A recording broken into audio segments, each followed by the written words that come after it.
Good afternoon, everyone. It is our pleasure to be here with you again today. We are very excited to be able to share with you the wonderful work that our students and professors have been doing to prepare for this event that focuses on the learning of English in the many aspects.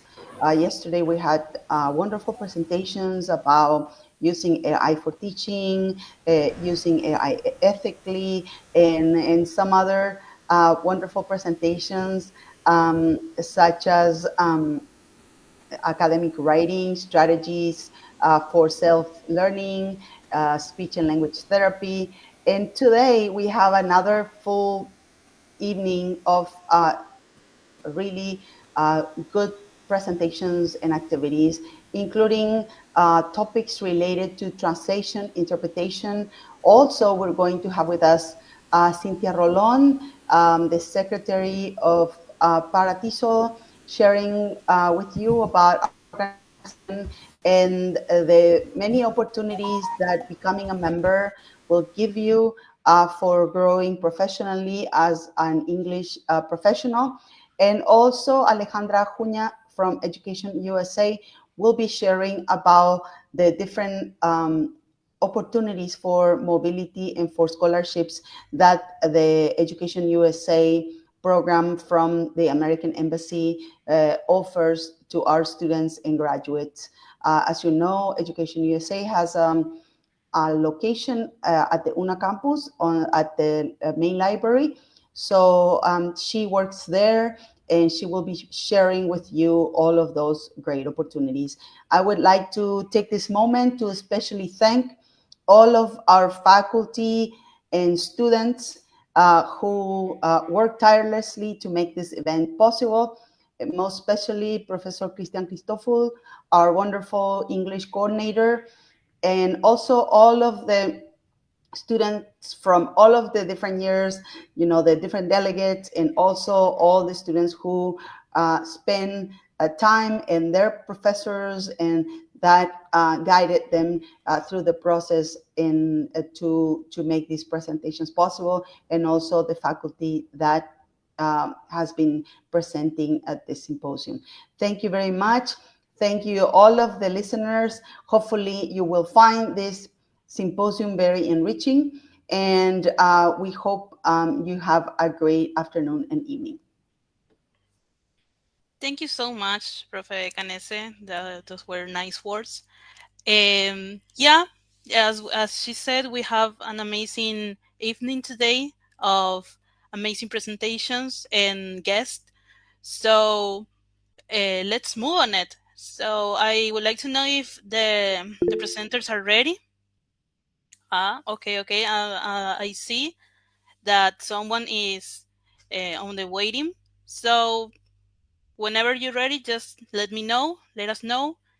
Before that, I would like to remind you that of the the compla that we're going to have in November, which is the Quinto Congreso Paraguayo de Lingüística Aplicada, will be on November 18, 19, 20, and 21st, let's say, through our YouTube channel.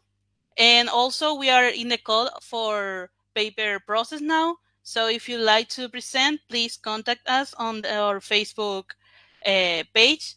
We will be delighted to have you. So I think that our guests are ready or not. Let me know.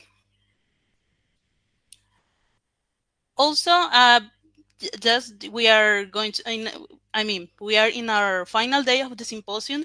I would like to remind you that after the symposium ends, we would love if you could evaluate our symposium. And once you evaluate it, you will receive the attendance certificate that will be within 15 working days. So please help us with that. It will be awesome, and you will get the attendance certificate of the amazing symposium that we are having now. And as the our classmates are preparing, I would like to talk about what's the presentation of today. The first one is compare and contrast, a presentation about the word for word, sense for sense dilemma, and that would be awesome. So I see that our presenters are ready. So the mic, the share is all yours.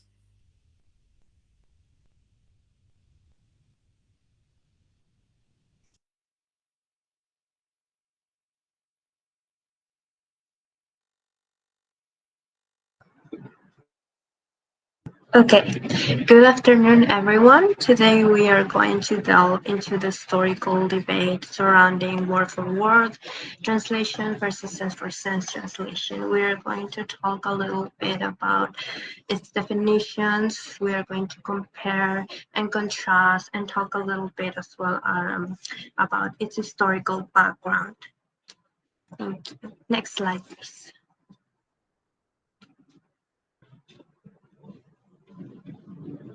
So just for the introduction, I'm going to talk about the concepts and why it matters. So when we're talking about word for word translation, we are talking about a translation that is generally considered as the rendering of the text from an original language to the target language by following the exact words of the original text. While sense for sense translation emphasizes the idea of preserving the meaning of the write-up without obeying the exact grammar or structure of the original text. Um, the debate on which approach is better runs through the history of Western translation, and the exploration of this problem can be traced back to the ancient Roman period when Western translation originated. So at that time, Cicero, Jerome, Augustine, and other great scholars have already put forward opinions on word for word translations or sense for sense translation. And it is helpful to study this and review on this because um, it can not only help to test translation theory and guide translation practice, but also helps translations rethink the essence of translation itself. Thank you. And next slide, please. So a little bit about his historical background. As I said before, this debate is not something that is recent at all. This debate has shaped the field of translation studies for centuries, beginning with early thinkers in antiquity and evolving through the ages. So ancient translators such as Cicero and Horace were among the first to address this method. Cicero advocated for a more flexible approach, favoring what would later be known as sense for sense translation, especially in oratory and literature.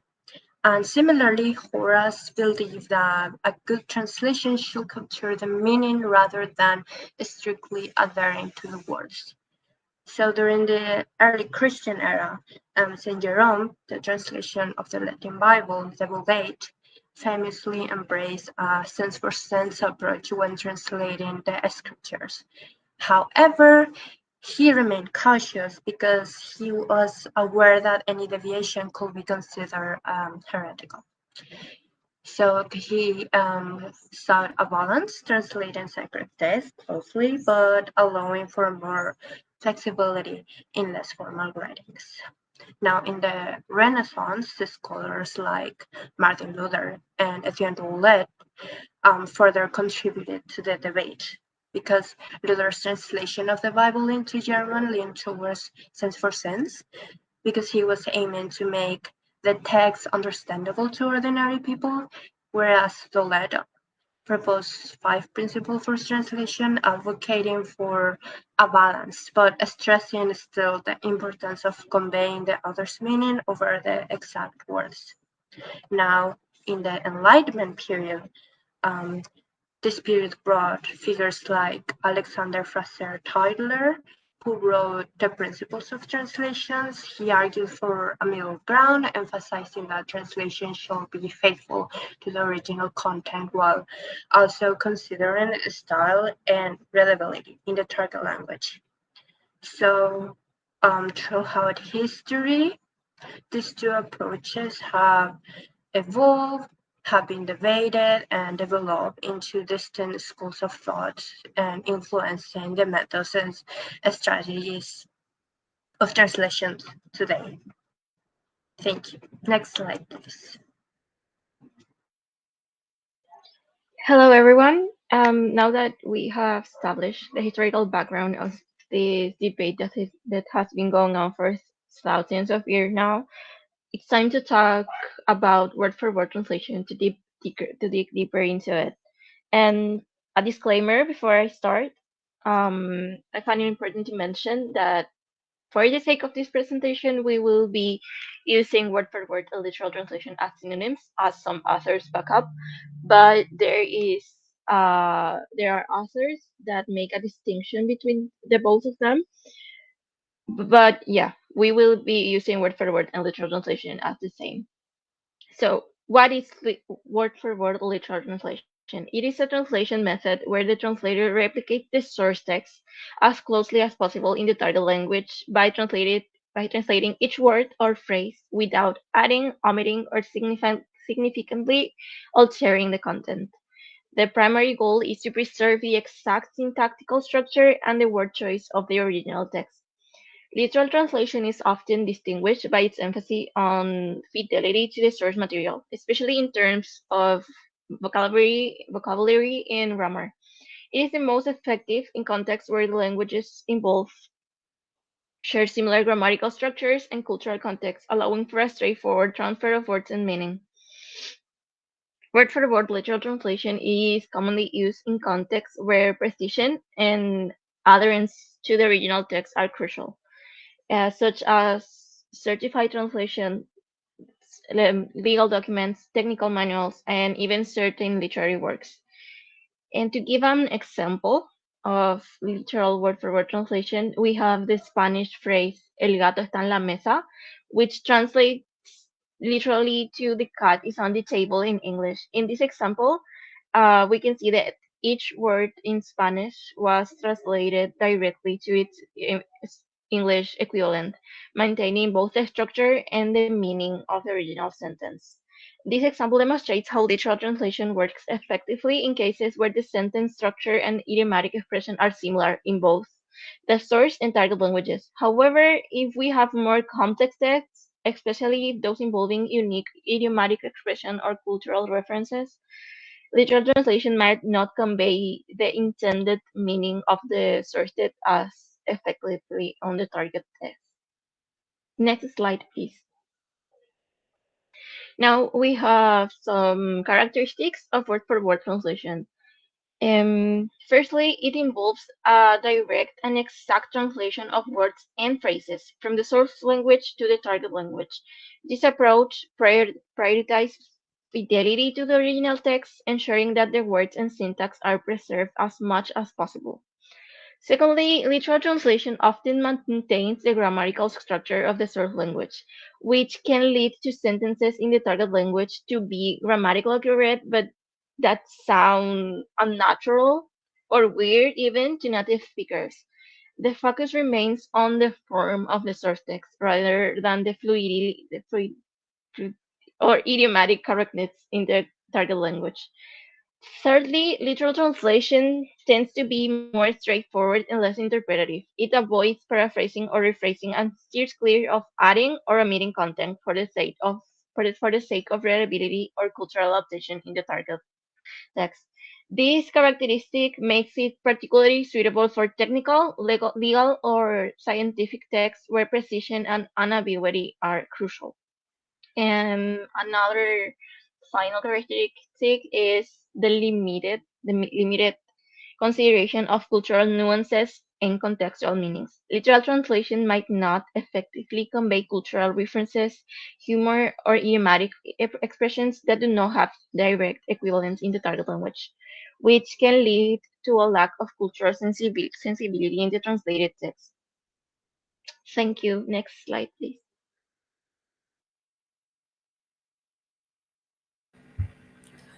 So, some of the advantages of using the word for word approach are: first, It's exactitude and precision that ensure closeness to the structure and meaning of the original source text. Second, it's straightforwardness. This approach is very direct since it focuses more on the meaning than on the structure or the sound of the work as a whole. Third, it's faithfulness to the source text. This approach guarantees fidelity to the source text structure, syntax, and the original author's choice of words. And last, it's verifiability. Um, this approach is relatively easy to verify since it closely follows the source text meanings and the structure. Next slide, please. On the other hand, some of the disadvantages of using the word for word approach are first, that it is limited. The precision we previously mentioned as an advantage can be sometimes a double edged sword because the focus this method has on the meaning of each specific word can limit the translators quite a bit, since it forces them to be less subjective with their interpretation of the meaning of the words. Second, it can be outward sounding. This approach focuses on the meaning of each word and not so much on the overall sound of the final product. So it sometimes might sound not so natural for native speakers of the target language. Um, Third is that it might be rigid because the lack of focus on the overall meaning and sound of the whole text might affect the final product. Um, this approach this approach does not seek to understand to depth or to contextualize the text used, as the objective is to be as literal as possible. And lastly, it can be incoherent. Word for word translation might not transmit the exact meaning of some phrases originally used on the source text, since the message of some phrases can be lost if translated literally, which can result sometimes in incoherencies for the target audience. For example, the phrase por si las moscas in Spanish, if you translate it word for word, it would be for if the flies in English, which does not make any sense. Thank you. Hello everyone, I'm going to talk to you a little more about sense for sense translation, the kind where you don't just swap words, but you try to get the real meaning across. So, to define it, it is a method that prioritizes conveying the meaning of the source text rather than adhering strictly to its form. So, this approach allows for more natural and fluid translation that resonates with the target audience. So, it's like capturing the essence or the soul of a text.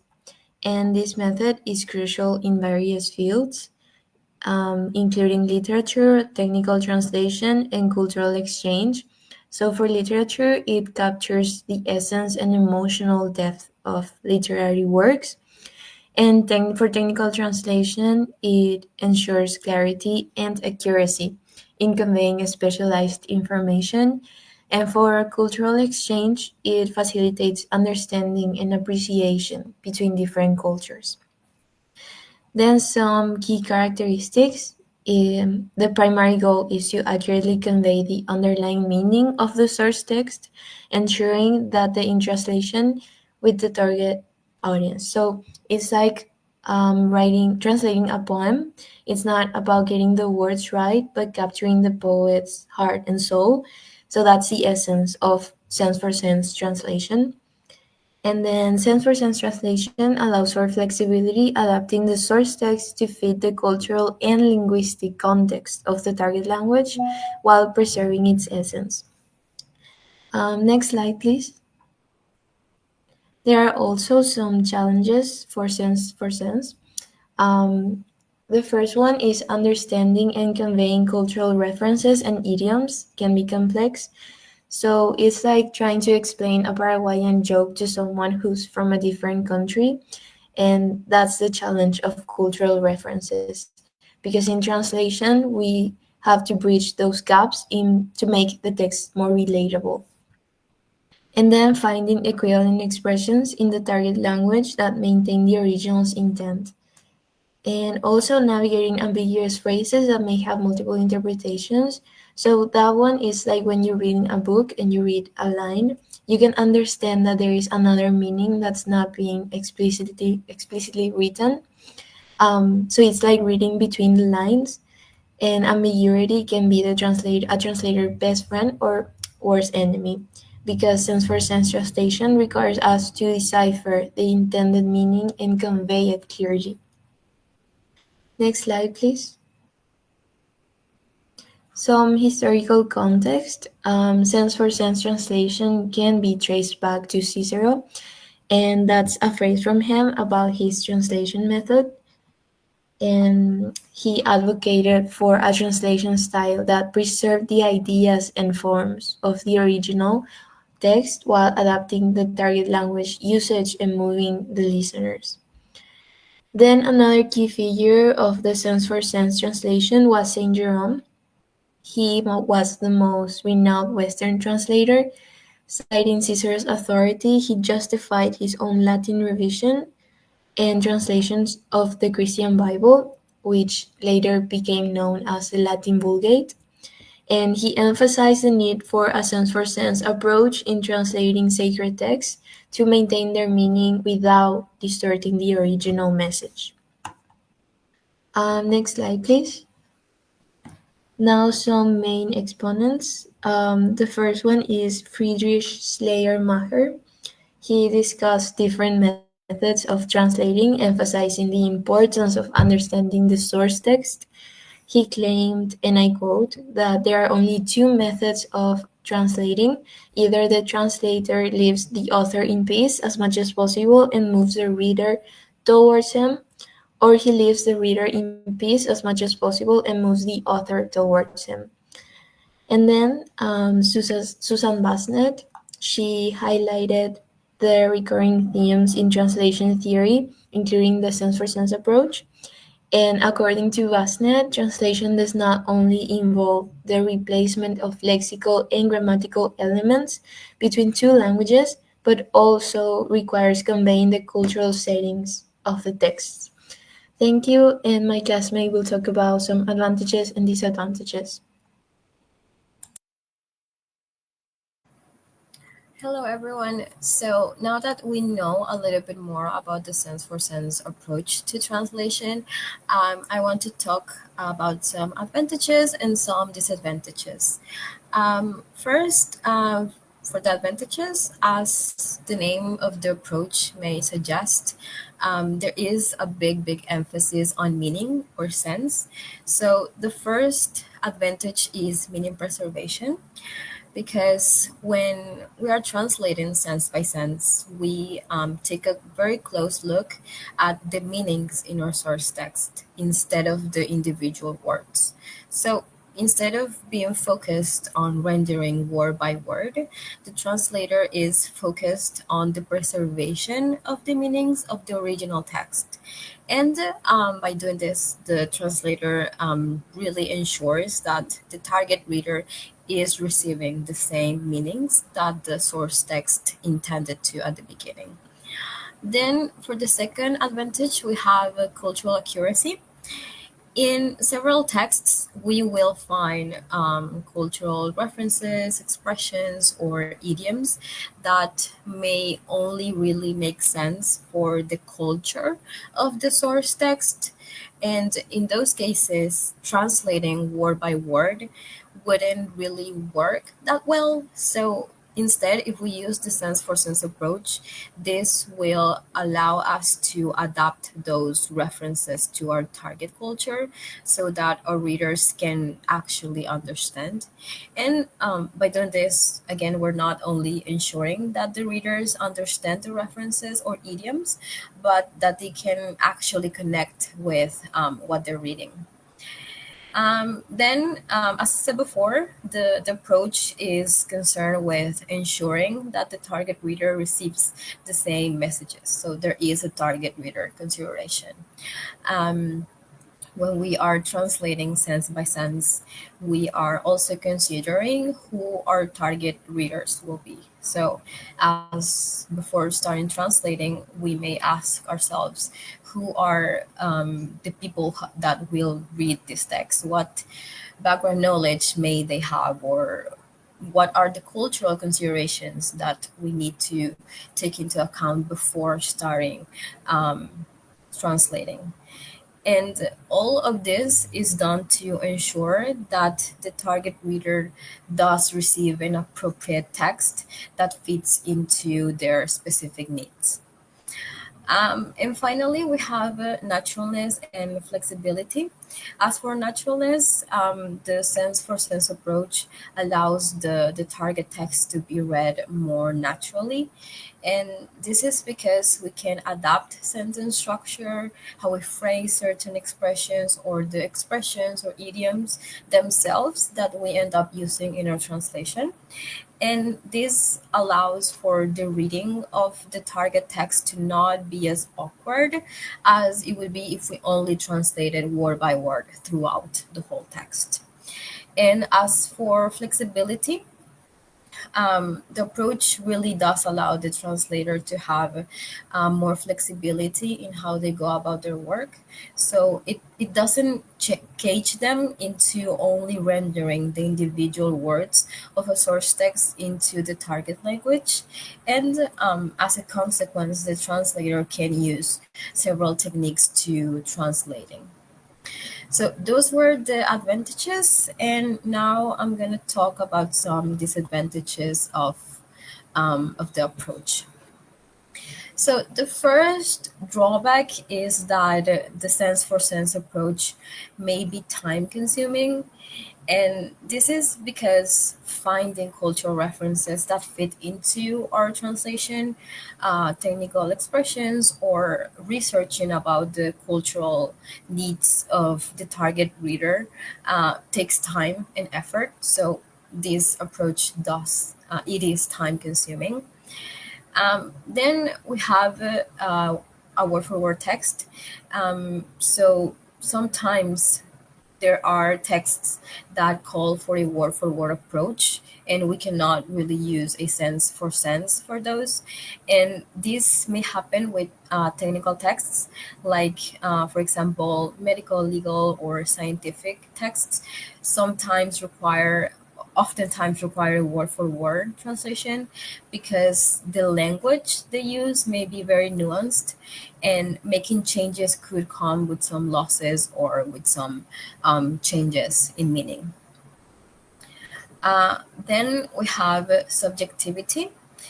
The sense for sense approach to translation requires a level of interpretation from the translator, so it is possible for the translator to be misguided by their own biases or perhaps by their subjective understanding of the source text when they are translating. And finally, we have over adaptation. So there is the risk of the translator becoming overly focused on adapting the source text to the target culture. And this may lead them to make unnecessary adaptations that could, in the end, alter the ultimate intention of the source text. Um, and there is also the fact that the translator may be faced with too much freedom, and this may lead them to lose the essence of the source text they were translating. So, yeah, just to recap, just like the word for word approach to translation, there are also some advantages and some disadvantages for the sense for sense approach. Thank you.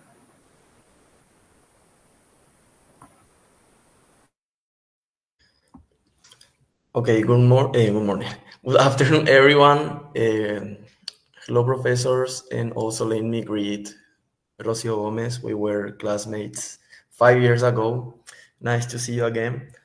And I'm going to talk about some similar aspects between the word for word and sense for sense, which Both of them, they look for a good translation where the essence and impact of the original work are clearly conveyed to the target language reader so that the experience as the original audience would.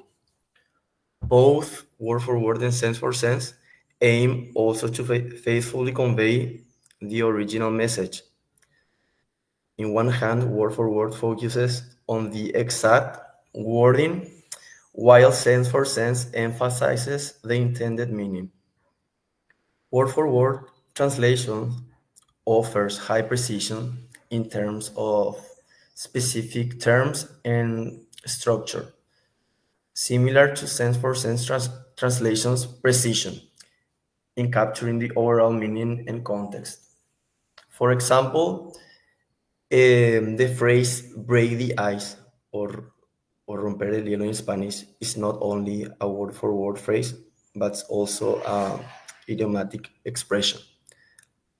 Another example is the ball is in your court or la pelota está en tu campo, which this means that it's someone's turn to take action or make a decision. There are also a direct translation, um, either word for word, both word for word and sense for sense.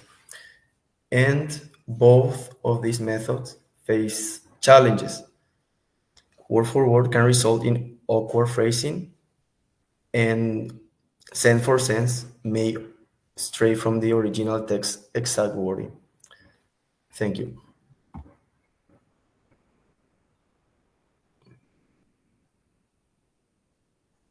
Next slide. Okay, good afternoon, everyone. So, contrasting a bit these two methods, as we can see here, word for word has different roots that sense for sense. Word for word has roots in linguistics and philosophy, while sense for sense has roots in sociology and psychology, kind of freeing itself from linguistics. So, as we mentioned before, word for word translation prioritizes a direct literal conversion of words from the source language to the target language, aiming to preserve the exact wording and grammatical structure of the original text itself. This approach could often result in translations that may be awkward or maybe unclear to the target language, as it can struggle to convey idiomatic expressions, cultural nuances, and context specific meanings that don't directly translate. In contrast, we have sense for sense. This method focuses on conveying the overall meaning and intent of the original text rather than adhering strictly to its exact wording per se. This approach seeks to adapt the translation to the cultural and linguistic norm of the target language. So, ensuring that the message is communicated effectively and naturally, even if it means departing a bit from a literal representation. While this method may introduce more interpretive flexibility, it aims to preserve the original's intent, impact, and readability. As an example, we have the idiom is raining cats and dogs here. So, in word for word, this would be están lloviendo gatos y perros. Translating each word literally, the phrase would not really have much sense. But translating it with the other approach, which is sense for sense, would be está lloviendo a cántaros, which is the equivalent of that idiom in Spanish, and it means that is pouring rain, basically. Now on to the next slide, please. So, in conclusion, overall, the ongoing debate between word for word and sense for sense translation approaches highlights the intricate balance that translators must achieve between fidelity to the original text the readability, and the cultural relevance of the translation. While word for word translations offer a precise literal rendering that preserves the original language structure, it often falls short in conveying idiomatic expressions and cultural nuances, potentially resulting in awkward or unclear translation, as we mentioned before. On the other hand, sense for sense method prioritizes on the preservation of the meaning and intent, allowing for greater flexibility and naturalness in the target language. However, as we know, this approach may introduce subjectivity and the risk of over adaptation, where translators' interpretation could actually alter the original text intent. But ultimately, the choice between these two methods or approaches depends on the nature of the text, the purpose of the translation, as well as the expectations of the target audience.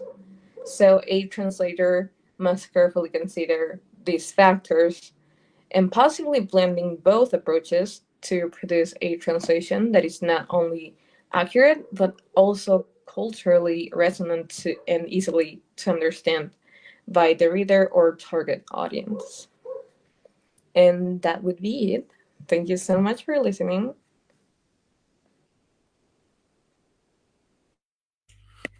Thank you so much, guys. So, if there are any questions that some people may have or not, but it was amazing. Thank you for sharing this amazing and important information in terms of translation. So, is there any question that we can that they can answer or not?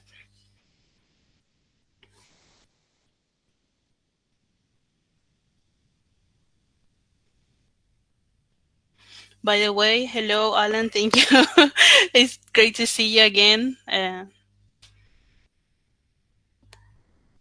Hi to you too.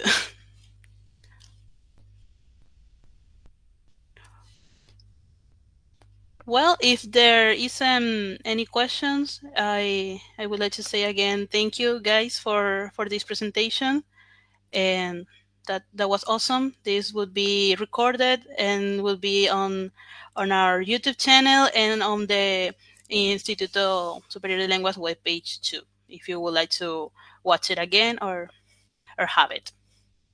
So just to make a remind to you, I would like to let you know that after the symposium, we would love if you could evaluate our symposium. The Google Doc will be sent to you after, and once you evaluate it, you will receive the attendance certificate within 15 working days by email. Also, I would like to let you know about the COMPLA, de Congreso Paraguayo de Lingüística. Let me share. Mm-mm-mm. I don't have it here, but on 19, 18, 20, and 21st of November, we were having the Congreso, the Quinto Congreso Paraguayo de Lingüística Aplicada on our YouTube channel. Also, we are in call for paper process now. So if you would like to present, please contact us on Facebook. Also, I would like to let you know that the ISL have um, have graduate programs that we offer. All programs start in March. If you would like to have more information, please contact or write to the ISL info fil.una.py. There are, for example, master degree on teaching English as a foreign language, maestría en lenguaje, bilingüismo e interculturalidad, en another especialización en didáctica de las lenguas extranjeras y de las segundas lenguas. Also, please follow us on our uh, social networks that we have. We have our webpage, so you can watch it. We have our YouTube channel, which is Instituto Superior de Lenguas 6175. Our Instagram, that will be posted many pictures there, is Instituto Superior de Lenguas PY. Also, we have LinkedIn, LinkedIn, which is Instituto Superior de Lenguas Paraguay, and our Facebook, or of course, that we are broadcasted right now. We're on live, which is Instituto Superior de Lenguas. Awesome. For right now, we have another amazing presentation, which is uh, the impact of emotional intelligence on interpretation performance. This is by the students of the third year, Sofía Cárdenas, Sol Orrábalis, Joaquina Pérez, Taidi Appleyard, Araceli Figueredo, Kevin Ruiz Díaz, and María Paz Mongelos. So I'm going to share the video that they recorded, so everyone could watch it. And let's see. I'm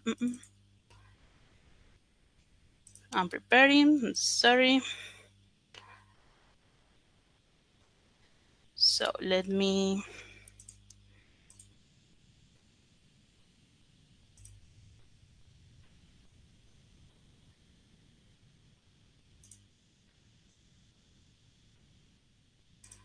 Good afternoon, and thank you for having us. We are presenting about the impact of emotional intelligence on the interpretation performance, and it's presented by the third year students. Let me wait a second, please.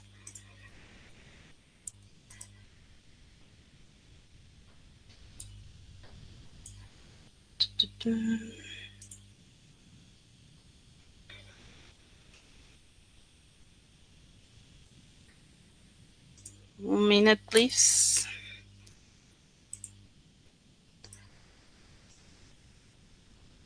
So for now, as I said, please follow us on our social networks. Please share this Facebook Live so everybody could watch it, could see it. It's an interesting about Symposium. So please share it.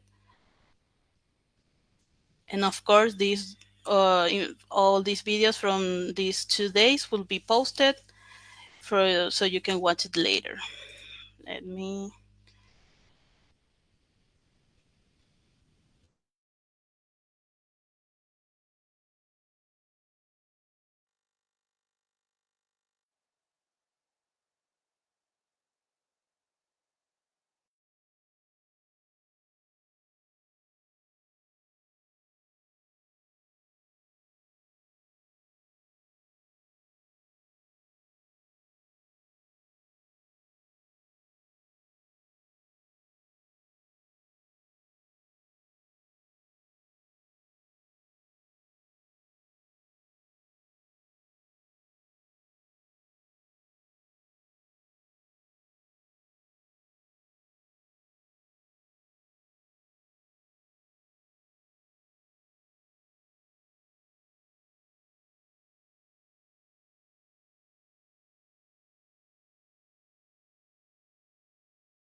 Good afternoon, and thank you for having us.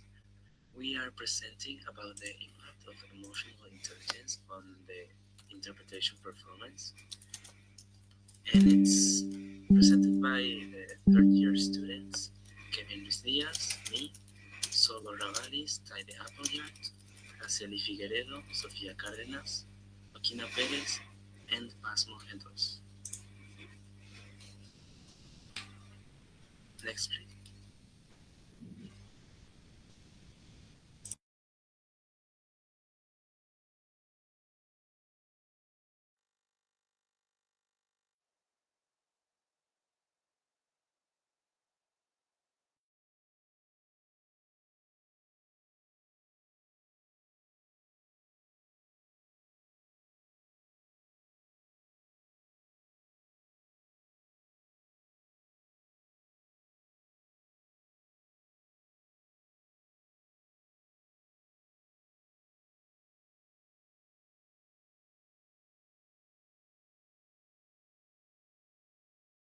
And thank you for having us. We are presenting the impact of emotional intelligence on the interpretation performance, and it's presented by the third year students, Kevin Diaz, me, Solo Ravalis, Tania Apoyart, Celia Figueredo, Sofia Cárdenas, Rocío, can you please stop the recording? I will try to share it here.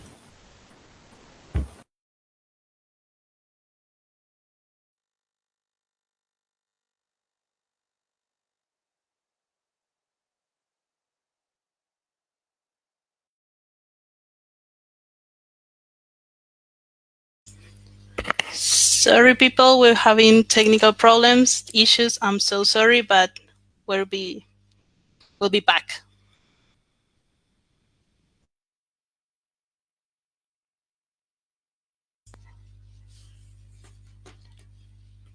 Good afternoon, Awesome. and thank you for having us. We are presenting about the impact of emotional intelligence on the interpretation performance, and it's presented by the third year students, Kevin Ruiz Diaz, me, Solo Ravalis, Taide Appleyard, Araceli Figueredo, Sofía Cárdenas, Joaquina Pérez, and Paz Mojedos. Next, please.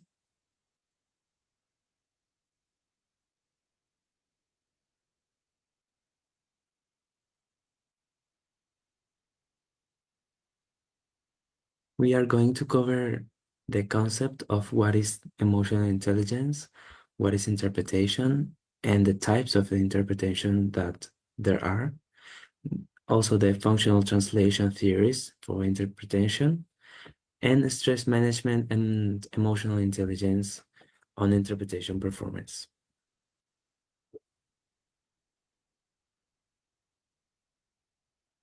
So, when talking about the emotional intelligence on interpretation performance, it is really important that we have a clear concept on emotional intelligence and also on interpretation as two different concepts that can be together.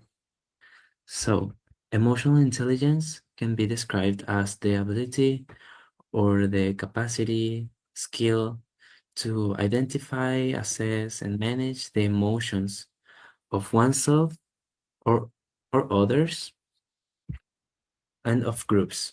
However, it is more focused on the emotions of every individual because it enables people to be more empathetic and be more thoughtful, self-aware, and also self-regulative. And that is what have a better result on groups. So it's not like emotional intelligence is making a person change a group or change others, but it's having an impact on others and on groups. Emotional intelligence enables interpreters to empathize with both speakers and the listener, and it is really important to have emotional intelligence when it comes to medical interpretation or any type of interpretation because it helps also as a bridge between cultural and linguistic uh, differences that may exist between each part. But I will talk about the cultural differences in a bit. Next slide, please. The five distinct components of emotional intelligence are self-awareness, self-regulation, internal motivation, empathy, and social skills. Each one of them is extremely important for the emotional intelligence. I personally do not think that emotional intelligence can be acquired if a person do not have one of these five skills or components. Uh, Self-awareness is the ability to see clearly our own values, passions, aspirations, and the way we fit in the environment, how we act, and how we react. It is about knowing our impact on others, how our actions have an impact. Self-regulation, in the other hand, is similar, but it's the ability to control the impulses, the mood changes, and what acts are we going to make based on how we feel.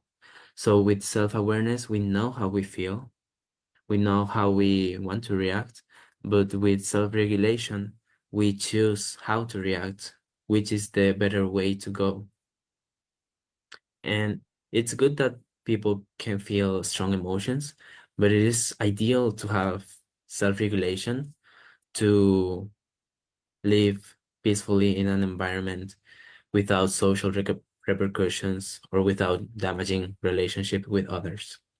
Then we have internal motivation, that it's the desire to pursue the goals or the desire to pursue personal and group satisfaction and not think about the immediate rewards. Also, we have empathy, which is one of the most important skills on emotional intelligence. And luckily, it's a concept that it's becoming quite popular. It is about being on other person's shoes. And it basically is about thinking or feeling what the other person might be going through. It's about understanding others and communicate the emotions to others as well. Lastly, but not least important, it's the social skills. It's really crucial to have social skills for the emotional intelligence because it allows people to communicate their emotions better. And if you have social skills, people will want to be with you and will want to communicate with you and will not have a problem to express their emotions around you. So that's why social skills are also of essential for the emotional intelligence skills. Next slide, please. And these are the characteristics and traits of the emotional intelligence that have a huge impact in the job performance. First, we have the emotional stability. It is about managing our own emotions. Of course, we can feel bad some days or maybe a little down or sad. In interpretation is a job that requires a lot of emotional stability. You can feel those ways, but you can also bear with them and deal with them properly, not let them take control of you, and also have certain mechanisms to help you treat those negative feelings, so to say, better. Also, there's the conscientiousness. It's the, as it says, the tendency to be diligent, hardworking, and control impulses. It is about knowing what's best, knowing how to do the things that you want to do, what's the better way to go. Then we have extroversion. It's the it's similar to social skills. It's one of the social skills, but this is important on the job performance because it allows you to treat with people better and also be known. And in the interpretation field, it is really important to not necessarily be an extroverted person, but to have a certain grade of extroversion because that's what allows you to communicate better with others. Then we have the emotional intelligence ability, which is the ability to perform emotion-related behaviors. So it's one of the main components of the emotional intelligence traits. It's about being open to communicate your feelings, your emotions, empathizing. It is about combining emotions with reasoning. So that's one of the principal skills. And it is good to know also that these skills can be worked on. It's not something that you are born with, but it is something that people can develop over time and it is achievable. So the next one is the cognitive ability. And uh, some studies and research suggest that on the job performance, there is a correlation between the IQ and the emotional coefficient. So it is really important to have into account that this trait also have a great impact on the job performance. Then we have the general self-efficacy, having the ability to cope with the demands of our job. It's about doing the best that you can, but also knowing when to ask for help, for example, knowing where to ask for help, and just in general, improving with the resources that you can get. And also self-rated job performance, which is linked to the earlier mentioned, because it allows you also to grow on your job.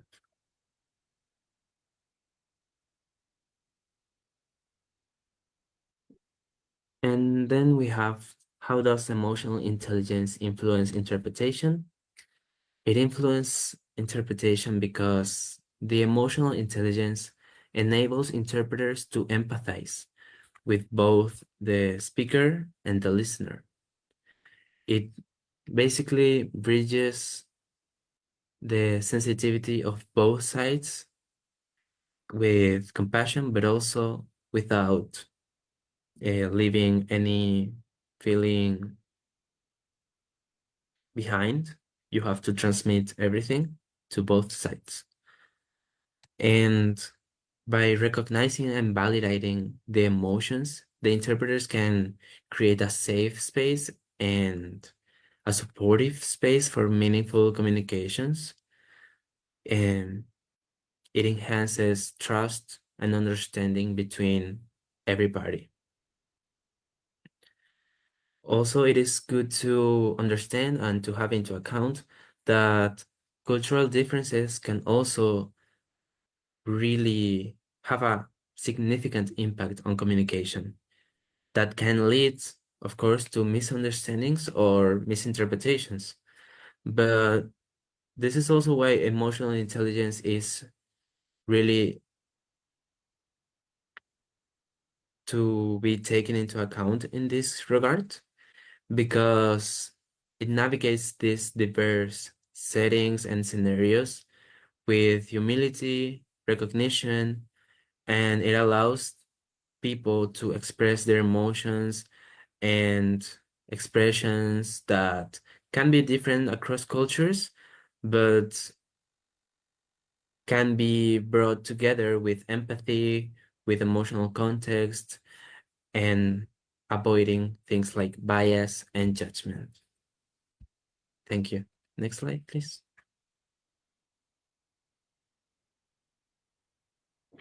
Well, I will be talking about interpretation, which is the next basic concept for this presentation, as well as the different types of interpretation. So what is interpretation? Interpretation is more than just conveying words from one language to another. It's about connecting with people on a deeper level, understanding their emotions, their intentions, and also the cultural nuances that can happen in a conversation. Interpreters are there to help people that don't speak the same language communicate with each other. But aside from just translating between source and target languages, interpreters also have to interpret human behavior and emotions. The main job of an interpreter could be arguably to interpret the emotions, the tones, and the nonverbal cues to convey the full message accurately, and also with emotional intelligence that allows them to understand and convey the underlying feelings behind the spoken words. So, what are the different types of interpretation? There are several types of interpretation, and each one is suited to different contexts and different needs.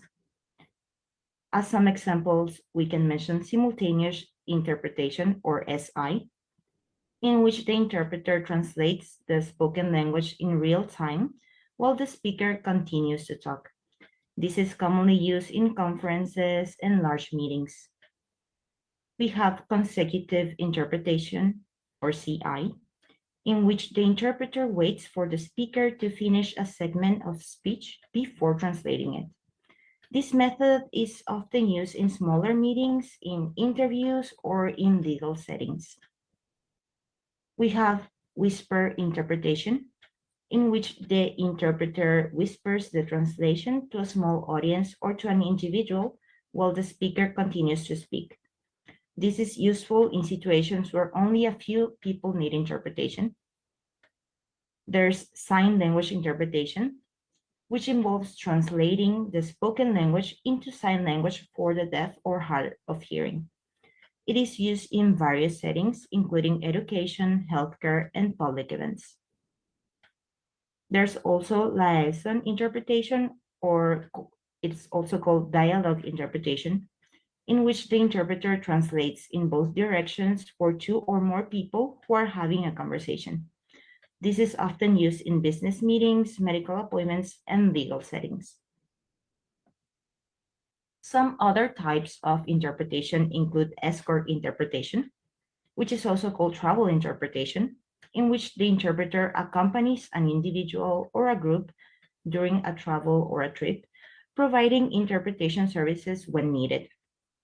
This is common for diplomatic visits, for tours, or for business trips. We have over the phone interpretation, OPI, in which the interpreter provides services over the phone. This can be useful for quick, remote, or emergency situations.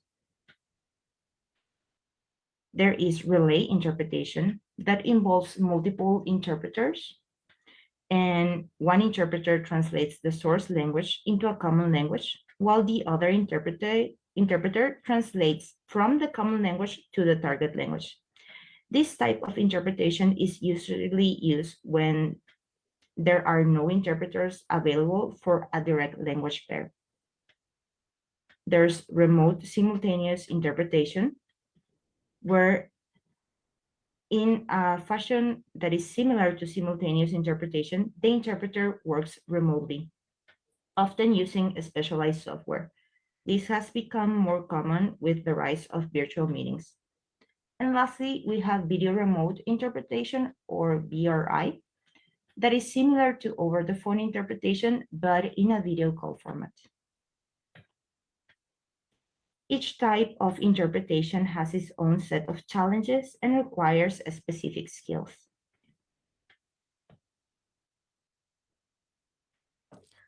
So, I will talk about how interpretation is usually regarded as simply conveying information and a brief comment about how emotional skills play a pivotal part in interpretation. In addition to what my classmates said, there is a common idea that people usually believe. If someone can speak two languages, that means they can easily interpret for other people. As persistent as that idea is, the truth is that it is not as simple as it seems. Interpretation is not just about transmitting information. Not only does it require exhaustive training in terminology and excellent bilingual skills, but interpreting requires multiple competencies, and developing emotional intelligence plays a pivotal role in a successful performance. Next slide, please.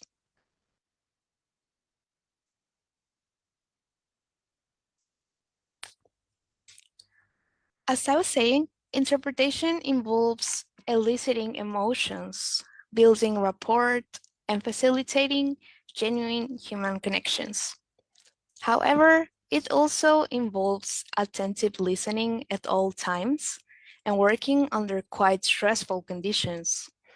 Even if you speak the same language as your patient or client, it can be challenging to discuss an emotionally sensitive topic. When you add multiple languages to the mix, the stakes become much higher, and so do the chances of miscommunication. To put an example,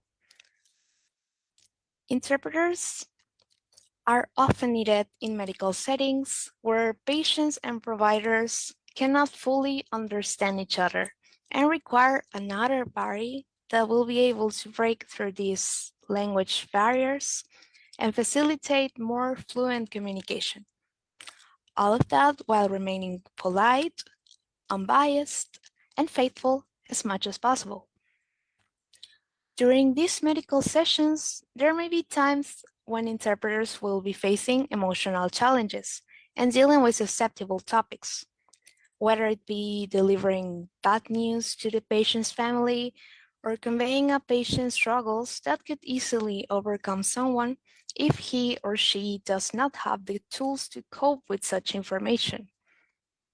So, by developing emotional intelligence, interpreters will excel at reading between the lines, picking up on subtle cues, adapting their communication style to resonate with the emotions of both the speaker and the listener, and managing stressful and emotionally charged situations so that they do not end up affecting them. Also, by recognizing, understanding, and empathizing with the emotions of others, interpreters can create moments of connection, healing, and empowerment that transcend language barriers. Interpreters must be able to adapt to the formality of specific languages and settings so they do not offend anyone. And this is where they need to deploy their emotional intelligence. As Taide previously mentioned, language interpretation can be facilitated in person, via video, or over the phone. Whenever in-person interpreting or VRI is used, the interpreter needs to showcase active and engaged body language. This demonstrates that they're listening carefully to both parties to help them understand each other. Things like eye contact and other signs of understanding, listening, and empathy also need to come into play. These skills are deployed when interpreters use their emotional intelligence to gauge the conversation. Emotionally intelligent interpreters can build a relationship of trust with their clients. And the more comfortable clients feel with an interpreter, the easier they will share information. In summary, the interpreting process requires emotional skills to be used besides source and target language competence, cultural competence, text competence, etc. The working life of an interpreter technically demands them to be able to adapt to the competitive environment of working conditions, to have good customer relations, and constant communication with people. Interpreting and translation include both difficult and complex processes. And the fact that there is no professional chamber that will protect the rights of interpreters in most countries reduces the prestige of the profession.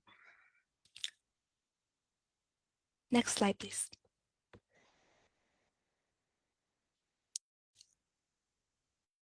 So, functional translation theories apply to interpretation too. Next slide, please. They emphasize the importance of understanding and meeting the expectations and needs of the target audience. Translators and interpreters must recognize their audience to effectively tailor their translations. Given the difficulty of knowing every member of the target audience personally, a translator's ability to emphasize becomes crucial. This empathy allows the translator to grasp the thoughts and feelings of customers, employers, or the authors of the source text, enabling them to produce translations that resonate with the intended audience. Next slide, please. Some key functional translation theories are the first one, the Scopus theory. For example, if a text is intended for children, the translation will focus on simplicity and clarity to ensure it is easily understood by the young audience.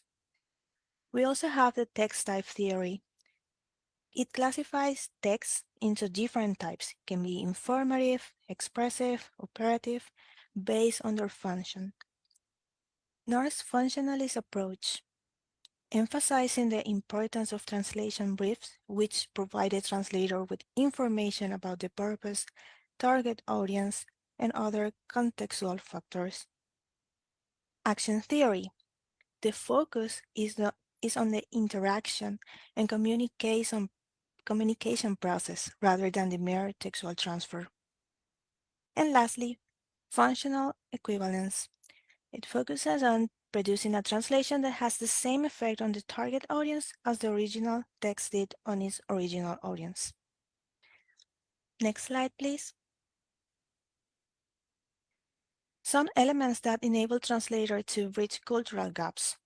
Translations and interpretations are not just about converting words from one language to another, as my classmates were mentioning.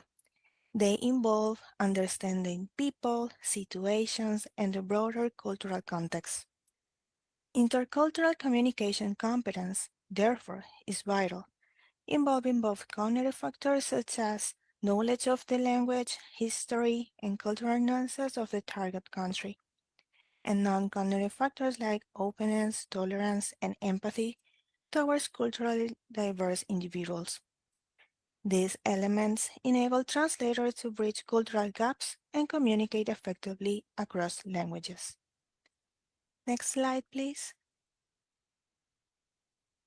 Significant individual and emotional differences in translation and interpretation include factors such as self-esteem, stress management, perception and expression of emotions, empathy, social awareness, assertiveness, adaptability, and self-motivation.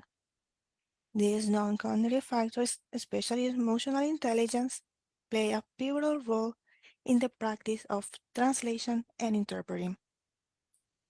Emotional intelligence encompasses personal, emotional, and social competencies, all of which are essential in the field.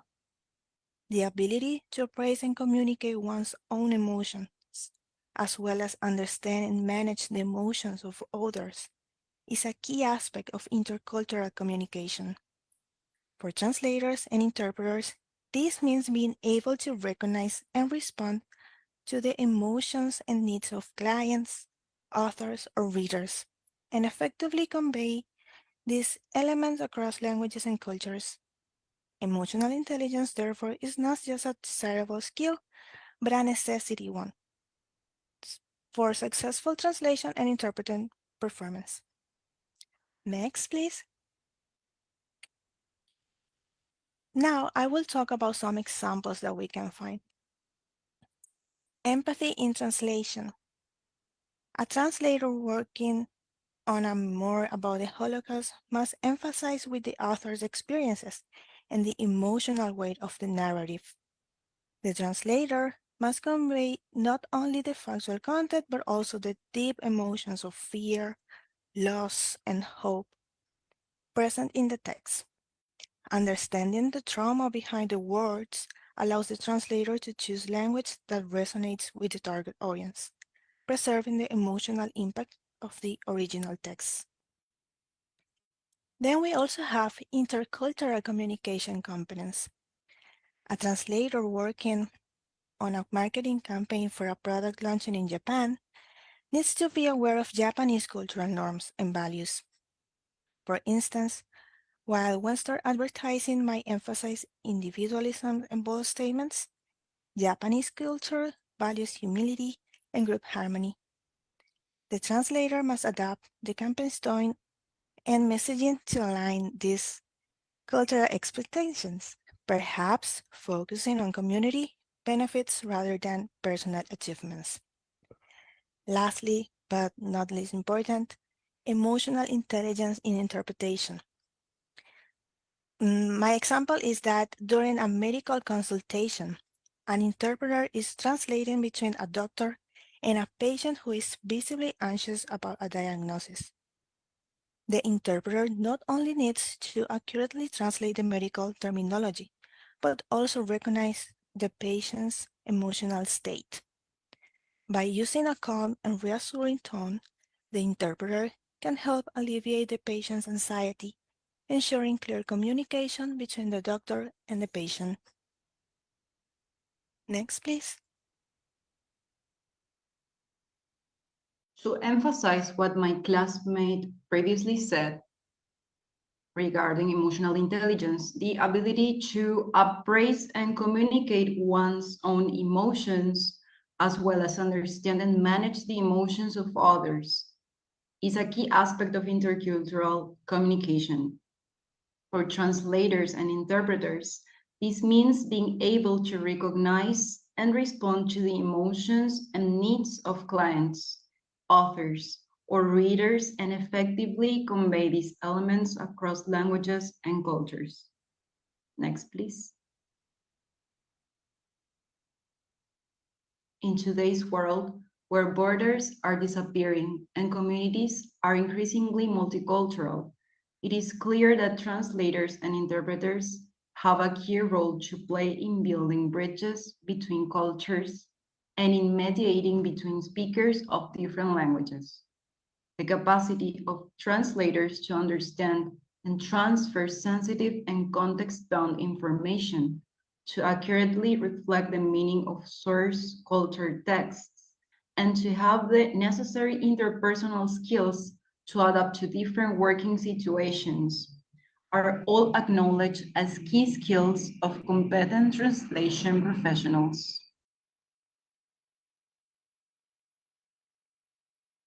Next, please. Okay, so I will be talking about study finds regarding the lack of emotional support that some interpreters feel in the work environment and how that negatively impacts them. Research demonstrates interpreters in many sectors, including law, mental health, refugees, public services, exposed to clients' traumatic material can experience vicarious trauma and other negative psychological consequences.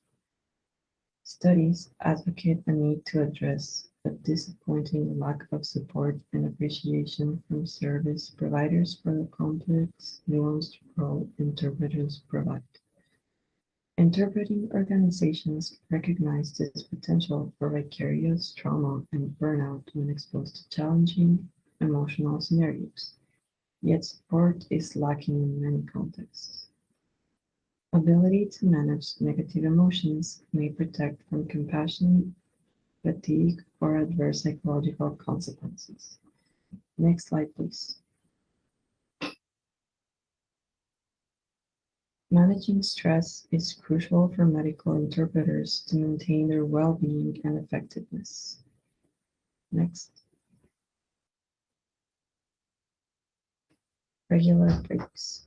Taking short, regular breaks can help interpreters recharge and reduce stress levels. Even a few minutes away from the intense environment can make a difference. Mindfulness and relaxation techniques. Practices such as deep breathing, meditation, or progressive muscle relaxation can help interpreters stay calm and focused during stressful situations. Professional support. Seeking professional support from colleagues or supervisors can provide a valuable outlet for discussing challenging experiences and receiving advice or encouragement. Training and preparation. Continuous professional development and training can boost confidence and reduce anxiety by ensuring interpreters are well prepared for various scenarios they might encounter. Healthy lifestyle. Maintaining a healthy lifestyle through regular exercise, a balanced diet, and adequate sleep can improve overall resilience to stress. Next.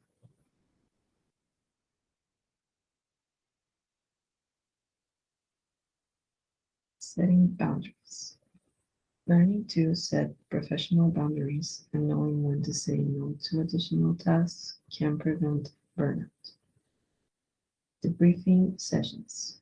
Participating in debriefing sessions after particularly challenging assignments can help process emotions and experiences, reducing the emotional toll. Peer support groups. Joining or forming peer support groups where interpreters can share experiences and coping strategies can provide a sense of community and mutual support. And lastly, professional counseling. Accessing professional counseling services can be beneficial for dealing with the emotional impact of the job. Next slide.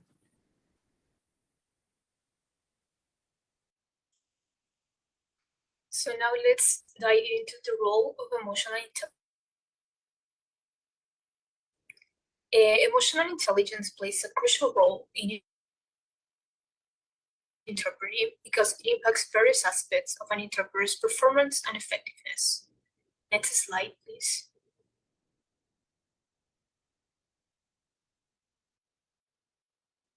Managing stress. Interpreters often work in high-pressure environments such as courtrooms, hospitals, and international conferences, where mistakes can have serious consequences. Emotional intelligence plays a vital role in helping interpreters manage their own stress. For example, when dealing with an emotionally charged situation, like a legal case, an interpreter with strong emotional intelligence can regulate their emotions, maintain composure, and perform accurately under pressure. And this ability to stay calm will help them ensuring that both the message and tone are conveyed correctly. Empathy and understanding. Empathy is a key component of emotional intelligence, allowing interpreters to understand and connect with the emotions and intentions behind the words they are interpreting. For instance, if a speaker is expressing frustration or grief, an interpreter with high emotional intelligence will not just translate the words, but will also capture the emotional weight of the message. Cultural sensitivity. Cultural differences can significantly impact how messages are interpreted, and this is where emotional intelligence is crucial. For example, certain gestures, phrases, or even tones of voices might have different meanings across different cultures. Interpreters with high emotional intelligence are better equipped to navigate these differences. Conflict resolution. In situations where there are misunderstandings or potential conflicts, interpreters with high emotional intelligence can serve as mediators by helping to de-escalate tensions. For instance, in a diplomatic or legal setting where emotions might run high, an interpreter with strong emotional intelligence can recognize the emotional state of the participants and adjust their communication style to help calm the situation. They might soften the tone of the translation or provide clarification to prevent further escalation. This ability to mediate effectively ensures that the communication remains productive and the conflicts are resolved in a more peaceful manner. Next slide, please.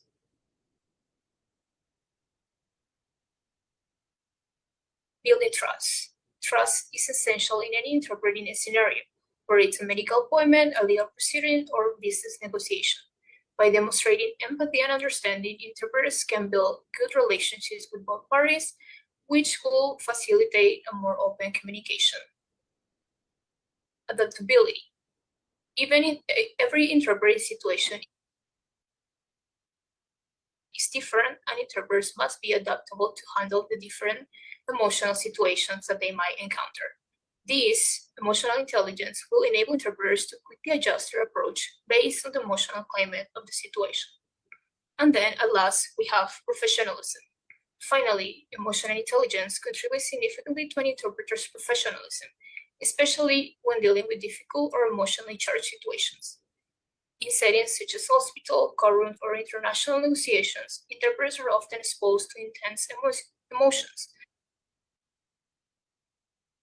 So they must be able to deal with them with professionalism in order to convey the meaning that is expected of them. Next slide.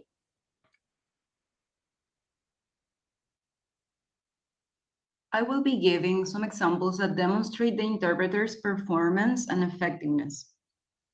First, we have building trust. In educational contexts, such as interpreting for non-native speaking students in a classroom, trust between the interpreters, students, and teachers can enhance the learning experience. An interpreter who demonstrates understanding and patience helps students feel more confident in participating, which can lead to better educational outcomes.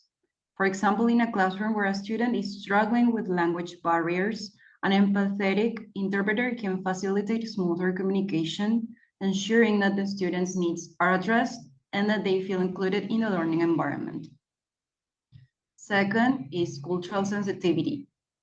Emotional intelligence enables interpreters to manage their own biases and preconceptions, which is crucial when working across cultures.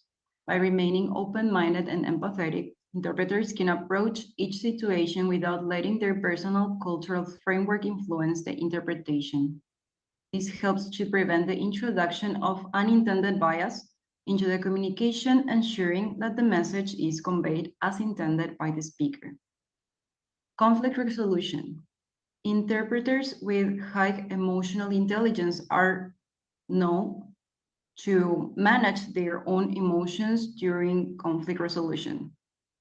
They remain calm under pressure, which not only helps them perform their job more effectively, but also sets a tone of professionalism and composure that can influence the behavior of the other parties involved. This emotional stability allows them to act as a neutral party, ensuring that the communication remains focused on resolving the issue rather than exacerbating it. In more complex conflicts, such as those involving multiple parties with opposing viewpoints, an interpreter with high emotional intelligence can help facilitate a dialogue that prioritizes mutual understanding and respect.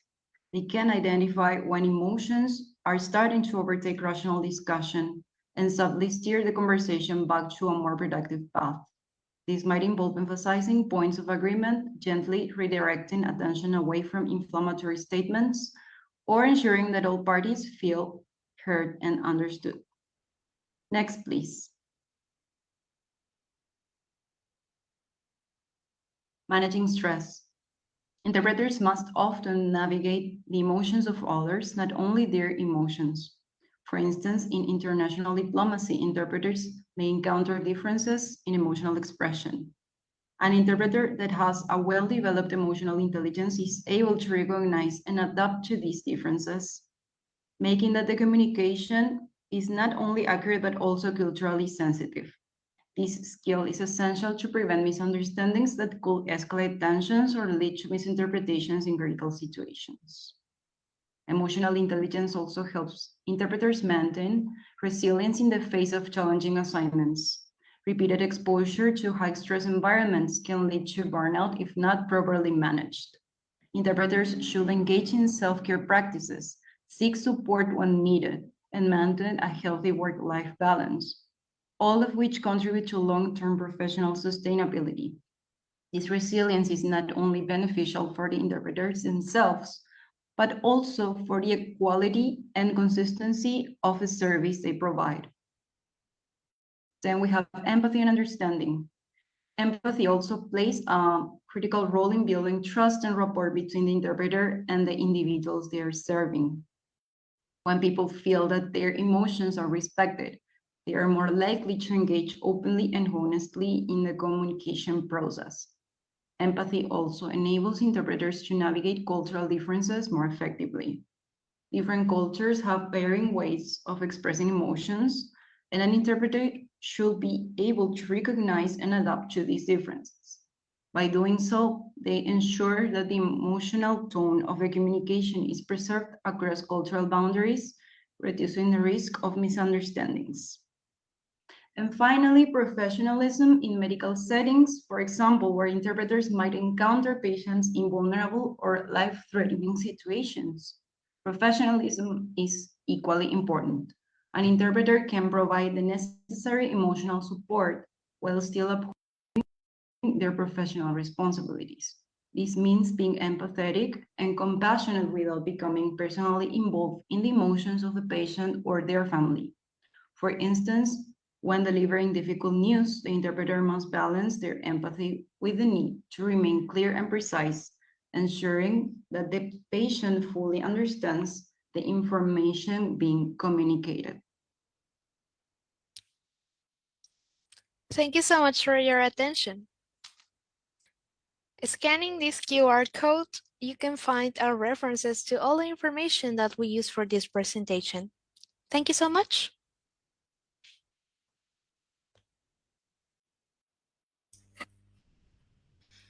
Thank you so much for to the third year students for sharing this video of this amazing topic. So we are a little bit behind. So thank you, thank you again for sharing this video. And I would like to pass the this mic, let's say, to Victoria Ayala.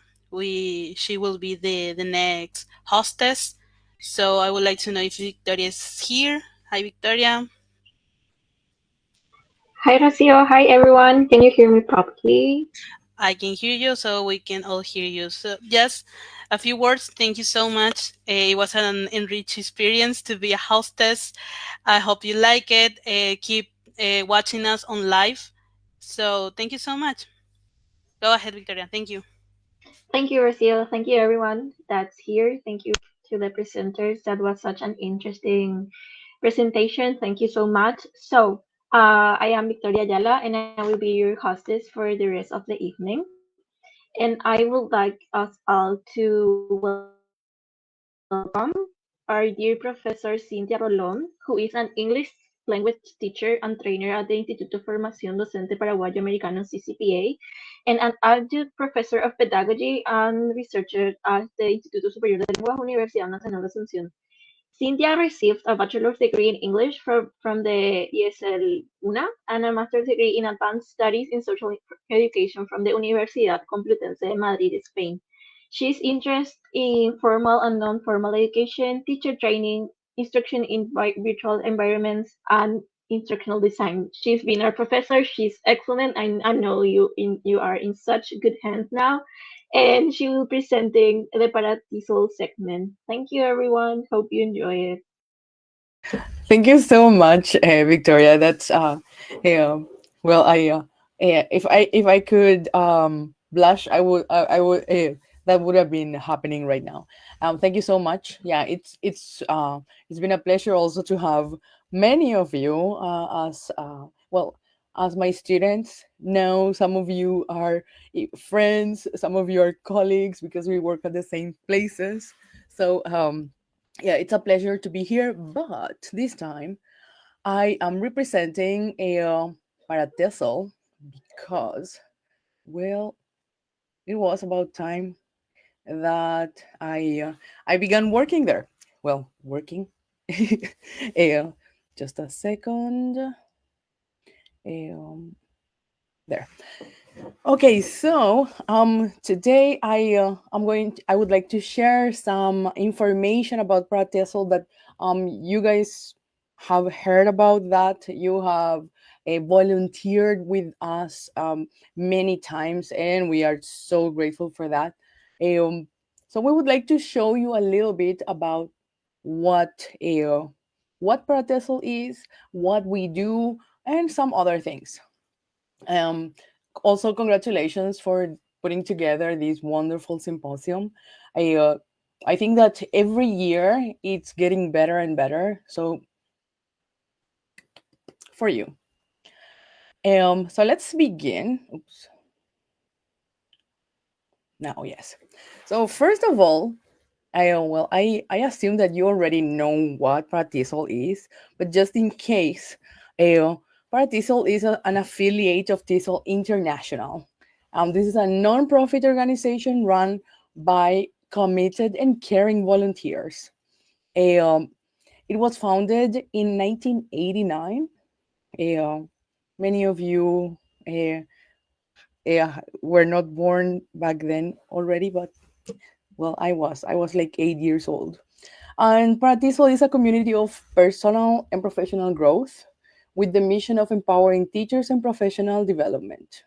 We embrace the connection of colleagues in a national and international manner. And you have probably seen this already in action, like live.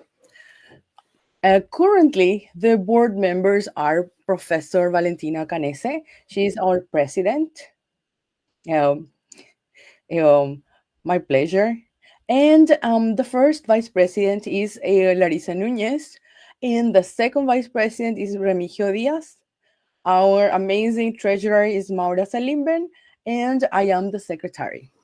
I think well, most people who are watching know know us because the English community in Paraguay is actually that a community where we know each other and we have worked together or will probably work together at some point. So that is when Pratisol becomes useful because that is one of the things that we like to do. So here are the topics that I would like to cover today. First of all, Practice a network for English teachers in Paraguay, and also we're going to talk about volunteering a bit. We're going to talk about the webinars for professional development, the annual conference, some other topics that are also very important, and of course, about our sponsors. So, as I was mentioning, I one of the things that Paratisol tries to provide is a network for English teachers or teachers to be. So if you are learning or or studying to become a teacher, Paratisol will offer you very nice opportunities to learn from more experienced teachers and also to get in touch with other teachers. And remember that we share everything. We love sharing what we know. So if you ask uh, anyone uh, about their opinion on how to do this, how to explore that, they will be super happy to help you. So take advantage of that because you can find some amazing um, semi mentors among the members of Pratisol. Of course, um, we wouldn't be anything without volunteers. So um, here there's pictures of some of them. There's plenty of volunteers. There's many more that have worked just for the conference or that work in very specific things. So can you use Canva well?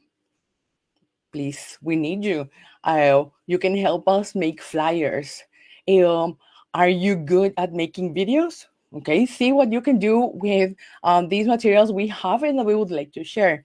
Are you good at managing social media? Yes, please, we need you. And of course, we would really appreciate your the time that you will be providing Pratisol. Um, it's it's very important to mention that all of these volunteers, well, the word volunteer it means that they are not getting paid for absolutely anything. So they are kindly donating their time, their knowledge, and effort uh, to support this association that we love so much. Uh, I have lots of amazing memories from new and older Paratiso conventions, uh, in which it was like a great gathering for all Paraguayan English language teachers, like a friends reunion. So join us, volunteer with us, and I'm gonna tell you also about the memberships in a bit, so you know more about this. Now, one of the another thing that we do is we try to provide monthly webinars that are, of course, offered by volunteers, or everyone that delivers a webinar for Paratesol is a volunteer as well. So we are also deeply thankful with all of them. And you have to know that these webinars are free. If you only want to attend, they're free. Now, if you're a member, you can also get uh, a certificate for free. If you aren't a member, yes, you do have to pay for it.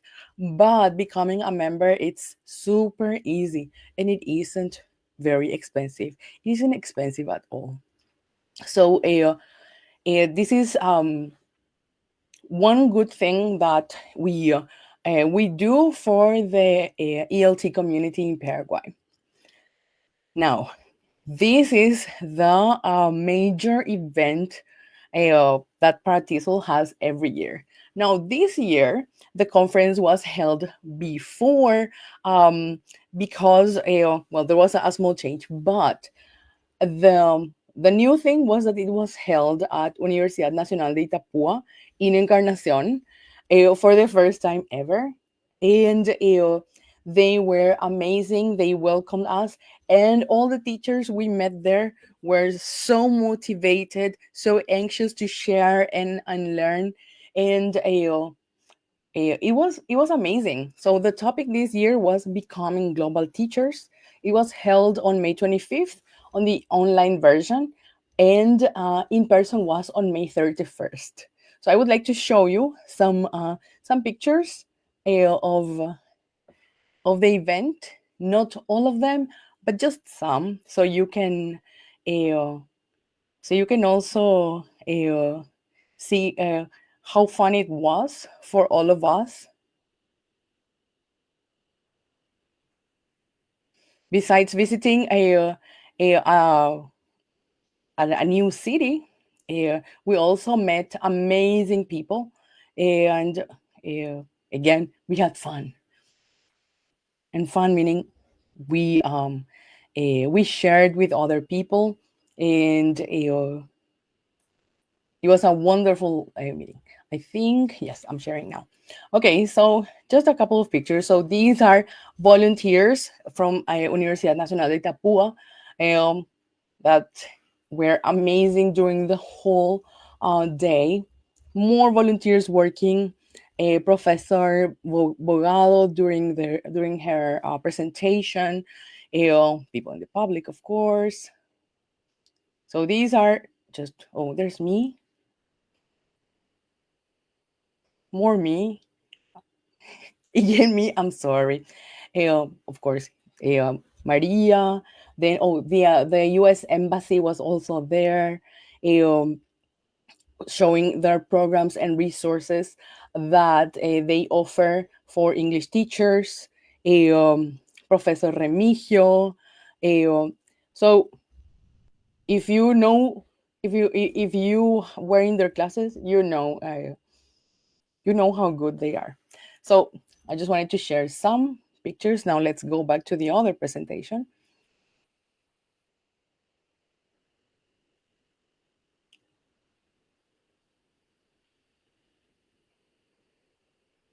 Okay, so that was a bit of uh, what uh, what happened at the annual conference. We had, of course, the presence of so many sponsors that, well, I'm going to show you about them in a bit as well. So many language schools and universities that sent a speaker to share knowledge with everyone. And there were some cool games also.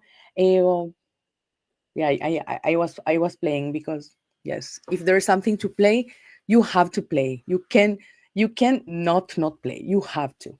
So it was very fun, and thanks to the amazing people from Universidad Nacional de Itapuas. This year the conference was held together with also INAES, UNVES, um, UNI, and of course UNA, Instituto Superior de Lenguas, Facultad de Filosofía, UNA. Now, there are some other things that, for example, in case you didn't know, well, our president, Professor Canese, um, together with another amazing professor, Susan Spezzini, they edited a book last year. I think it was last year when we finished it, where so many of Partisol members have written one or more chapters, and also there are chapters by uh, people from many different countries. You will find really well, all the important topics are there in this book. And you can actually just Google the name. If you put teaching English in global contexts, it will take you to Google Books. And the book is right there to read for free.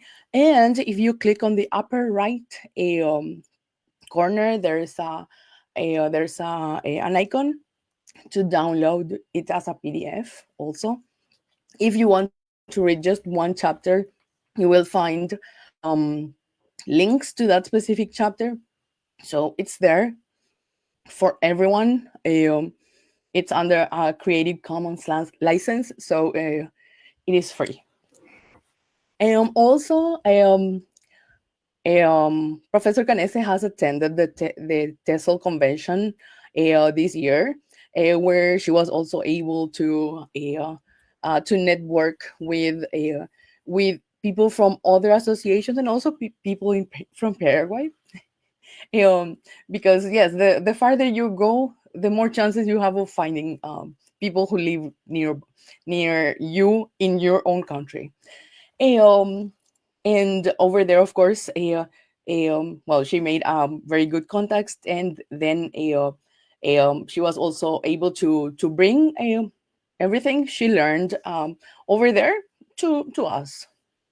Um, so these are just some tiny things, some other tiny things that I think are important to mention, uh, even though they are not specifically related to Pratisol, uh, just to show you that the uh, the board members and all the members in general are absolutely committed to the English language teaching community in Paraguay. And well, of course, I need to mention our amazing sponsors.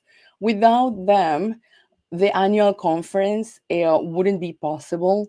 And well, you can see all the names of all the things that you like. You can see Style English, the US Embassy, Richmond, Sophia Scheid, Language Testing International, Anglia, Didactica Resource Center, and the CCPA, Libreria Books, Pearson, Level Up Village, Santillana, Eurosur, English I, Macmillan Education, IFDPA from the CCPA, Challenge, Arapotu, Edisol, and Joles.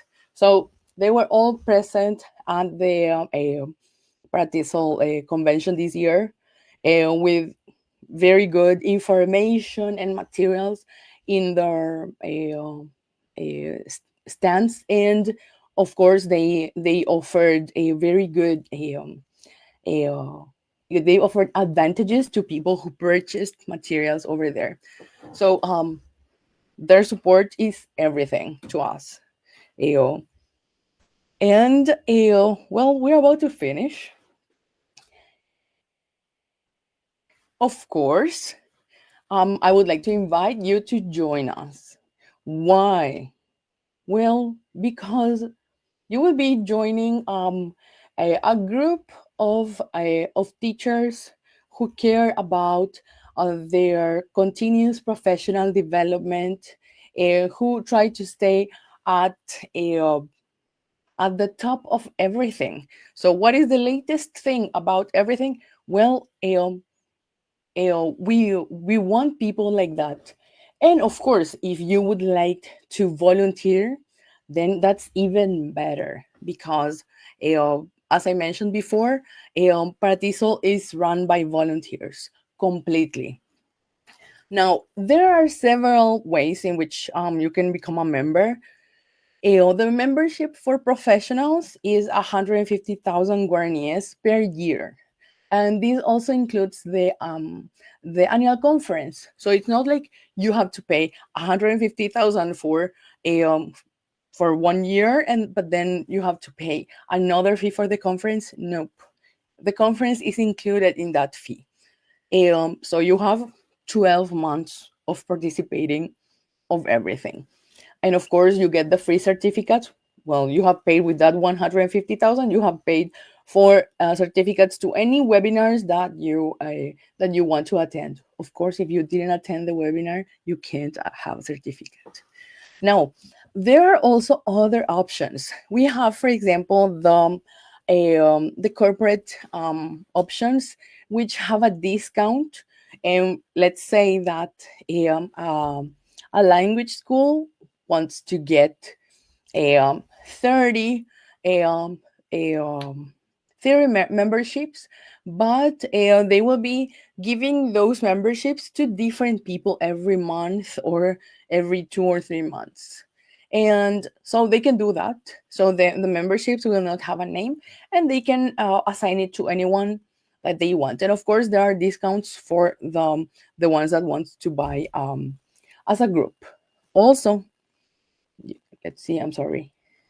Oh, and also, if you are an undergraduate student, the membership is free, but your institution has to send us the list, and in that way, you will become a member for as long as you are an undergraduate student.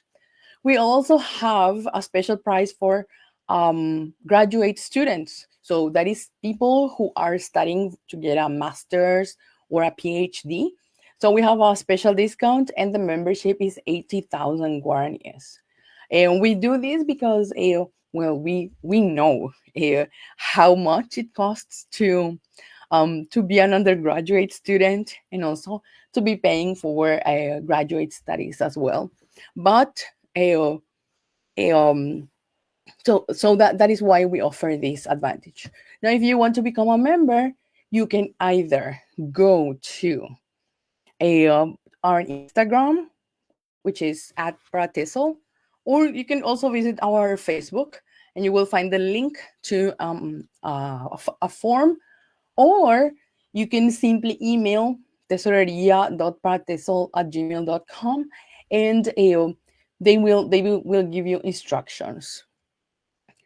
And well, don't forget to follow us on social media, uh, and like the posts, comment, uh, send us messages. We will do our best to reply all of you. And well, I think, well, this is it. This is all I wanted to share with you. Now, if you have any questions, I don't know if there's a way where, I mean, for you to ask me, but well, you can also send an email to either Tesoreria, or there's also another email that I didn't put there, which is pratisolinfo altogether at gmail.com. Uh, you can also write there, and we will do our best to reply as soon as possible.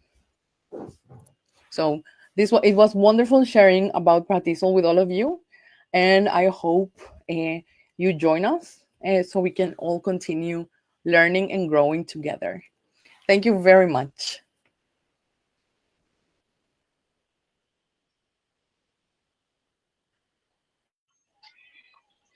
Thank you for some presentation. I know everyone is interested in joining Paratisul at some point, so thank you.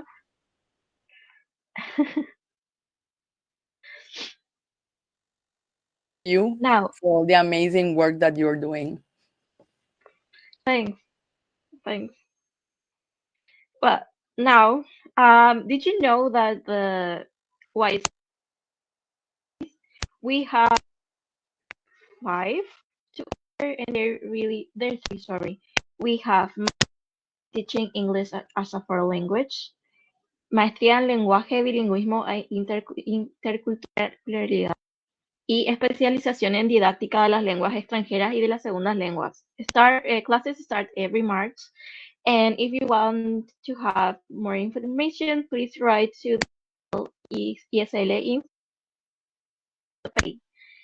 And we'll also be having the Quinto Congreso Paraguayo de Lingüística Aplicada complex. Dates for this year's conference are November 18, 19, 20, and 21 through our YouTube channel. We are in the call for papers right now, so if you would like to present, please contact us. So welcome, and I don't know if she's here yet. Oh no, she's not. So you should also follow the YSL in all of our social media, because we are on. We have a website, we have a YouTube channel where you will find interesting and relevant videos about our careers. We are on Instagram, and we are on LinkedIn, as well as Facebook, where you're watching this symposium live. So how's everyone doing today? It's finally hot again. I think we can go on with the next presentation. Should I share it?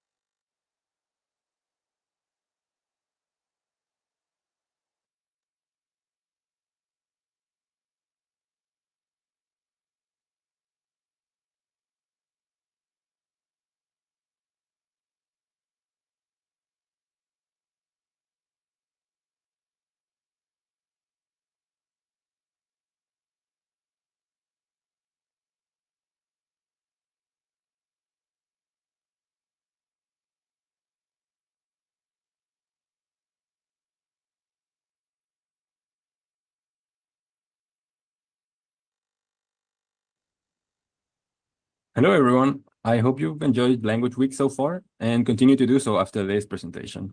Welcome to our little corner of this show, as we say. As I'm sure you can see right now, we'll be talking a little bit about what translation is and how it can be helpful. After all, the English degree here at the ISL is useful for teaching and translating both. So it's interesting to keep in mind that while so many people are focused on teaching English, translation is a very big part of what we do here. Before we move on, though, we should know who we're dealing with here. If you could go to the next slide, please. I have here with me Maria Jose Dionisis and Ana Victoria Velázquez. Hi, I'm Ana Victoria Velasquez, and I'm a student from the first year of the English career at the ISL. Hello, everyone. My name is Maria Jose, and I'm also a student in the first year of the ISL. And as you can read, my name is Luis Malvitz, and like they all mentioned, we are first years here at the ISL. We're studying English language. And when we learn about this opportunity to come talk to you about something, nothing in particular, really, we took that chance immediately. And we decided to go with this topic because, like I mentioned, it's something that very overlooked these days, I feel. Of course, we would have had a live stream, but sadly, scheduling issues for the three of us prevented us from streaming it. So I hope a video will be enough.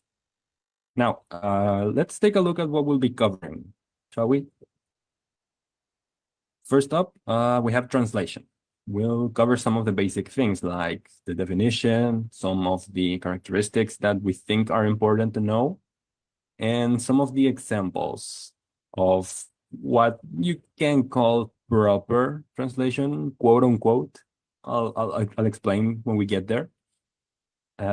Next up is interpretation. You may be asking yourselves why we're going to talk about interpretation in a lecture about translation. You'll see too, but they are really well connected. Following that, we'll take a look into some of the challenges that you can come across when translating. You know, details to look out for, common mistakes people make, that sort of thing. And lastly, we will look at where you can apply whatever it is that you know about a certain language. Because like Spanish, English is used in literally every field there is, but a translator can't exactly go work in a laboratory directly, right? So we have to know how to put our skills to use. Next one, please. So the first topic is translation.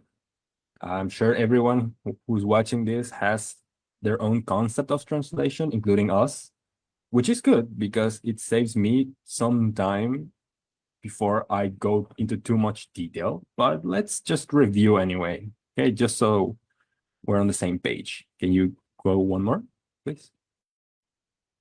As you can see here, the Cambridge Dictionary of English defines translation or translating as the act of processing and changing words of one language into another that have the same meaning. That's, I think, easy enough to understand. So why would I even put this slide here? That's because translation is far more than just changing words for another. Translators are people that write extremely well in one target language, typically their native language, which would be Spanish for us. And because of that, they know what approach they should take for the content of the document to have the same meaning as the original. That, of course, means that the translator must convey the style, tone, and intent of the text, but also keeping into account the differences of culture that people can have, as well as the dialect, because even in one single language, the dialects can influence translation very, very much. Of course, highly specialized content may require a translator to retain elements of the source language culture into the target language. You can see examples of these in certain books or, say, video games in which certain things aren't translated. They are instead kept in their original language because sometimes they are made up words that don't really need to have a translation anyway. We'll take a better look at these elements, like I mentioned, but just keep in mind that for now, translators don't know only English. They're supposed to know a little bit about the field they are translating into. But, you know, let's be real for a little bit. We want money, right? We need the money. So how does that work with translation? Well, a lot of translators price their work based on the number of words in the source language they're translating from, while others by the number of words in the target language they're translating into. Some of them base their fees on hourly estimates. They gauge the amount of hours it would take to translate a document and then go from there. But rates can also vary by specialty and language. For example, translating a local news article will cost far less than a technical document, and translating from English into Spanish would be much cheaper than translating from English into Chinese, for example, given the complexity of language. Now, of course, the rates themselves will vary, but just to have a good idea, I looked on Fiverr, one of the most popular freelance websites I could find, and translation gigs there usually go for about $50.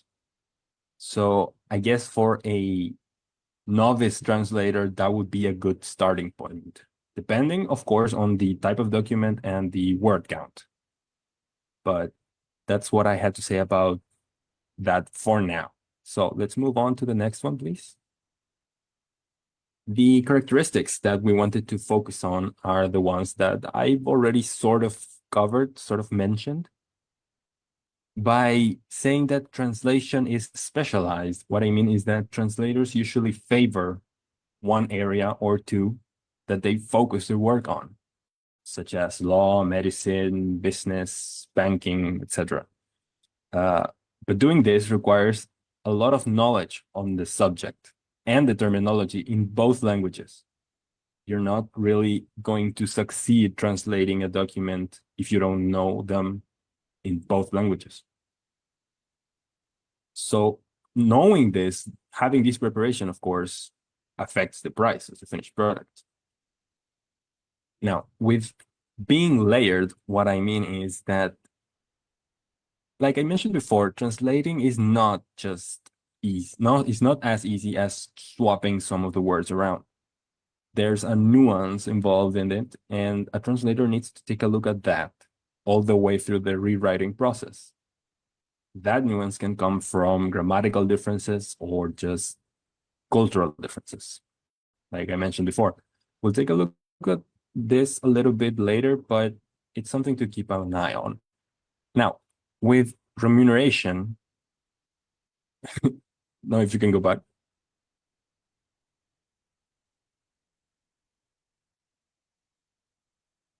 I'm sorry. No, it's okay.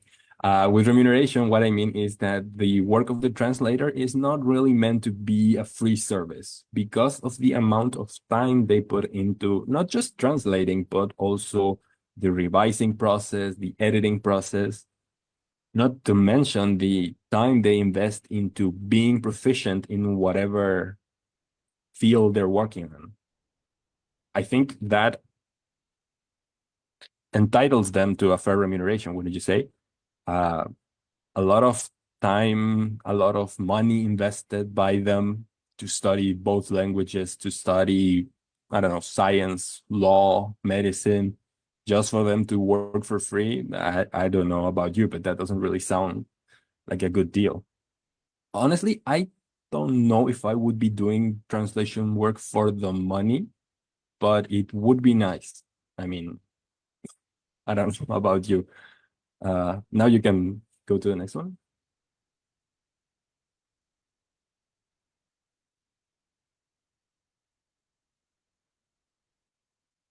Okay, so some of the examples. Just so that we know what we're talking about, we have a very easy example here, right? You can see how easy it would be to translate. This would be an example of a sentence into Spanish. But here's the kicker. You can't really do that for every single thing. If you can go to the next one. Here you have a very similar sentence, but not quite. It's a bit more of an extensive example. This sentence, some sentences can be easy to translate. However, some can be trickier depending on the skill of the translator. Can be translated literally into the middle column.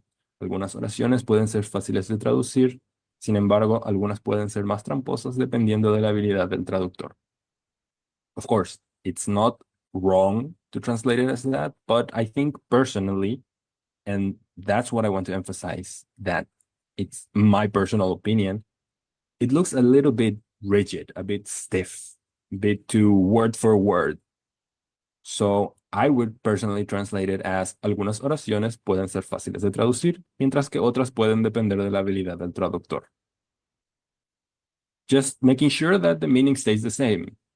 A few words were taken out, sure, but I feel like the meaning is conveyed properly.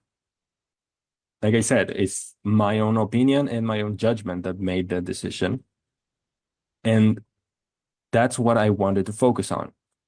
The gut feeling that you might feel when doing this type of work is important for you to follow, because translation follows cultural differences between different people. And your gut feeling is essentially the result of the culture you live in. Something doesn't sound right, something doesn't sound just about what you exactly wanted to mean, so you change it. It's completely understandable.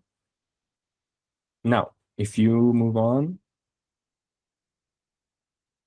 we have translation versus interpretation. But before we can move on to that, we need to know exactly what interpretation is, right? So, Anna, do you mind telling us a little bit about it? Sure. So, just to make sure that we all understand what interpretation is, interpretations and interpreters work with the spoken word, converting speech from a source language into a target language. This is far more than speaking two language fluently. Espera, mi cámara. Wait. I don't know what happened. That's okay. You can just keep going. It's okay. Okay, I will keep going. Interpretation should be with the moment that is happening. For example, you're in a call with someone else and this person doesn't speak Spanish, but you speak English and the other person speaks English too. So what they're going to do in that moment, they will be speaking English, and the person that understands Spanish and can't interpret what he said or she said in another language would be interpretation. So let's just move on at the next slides.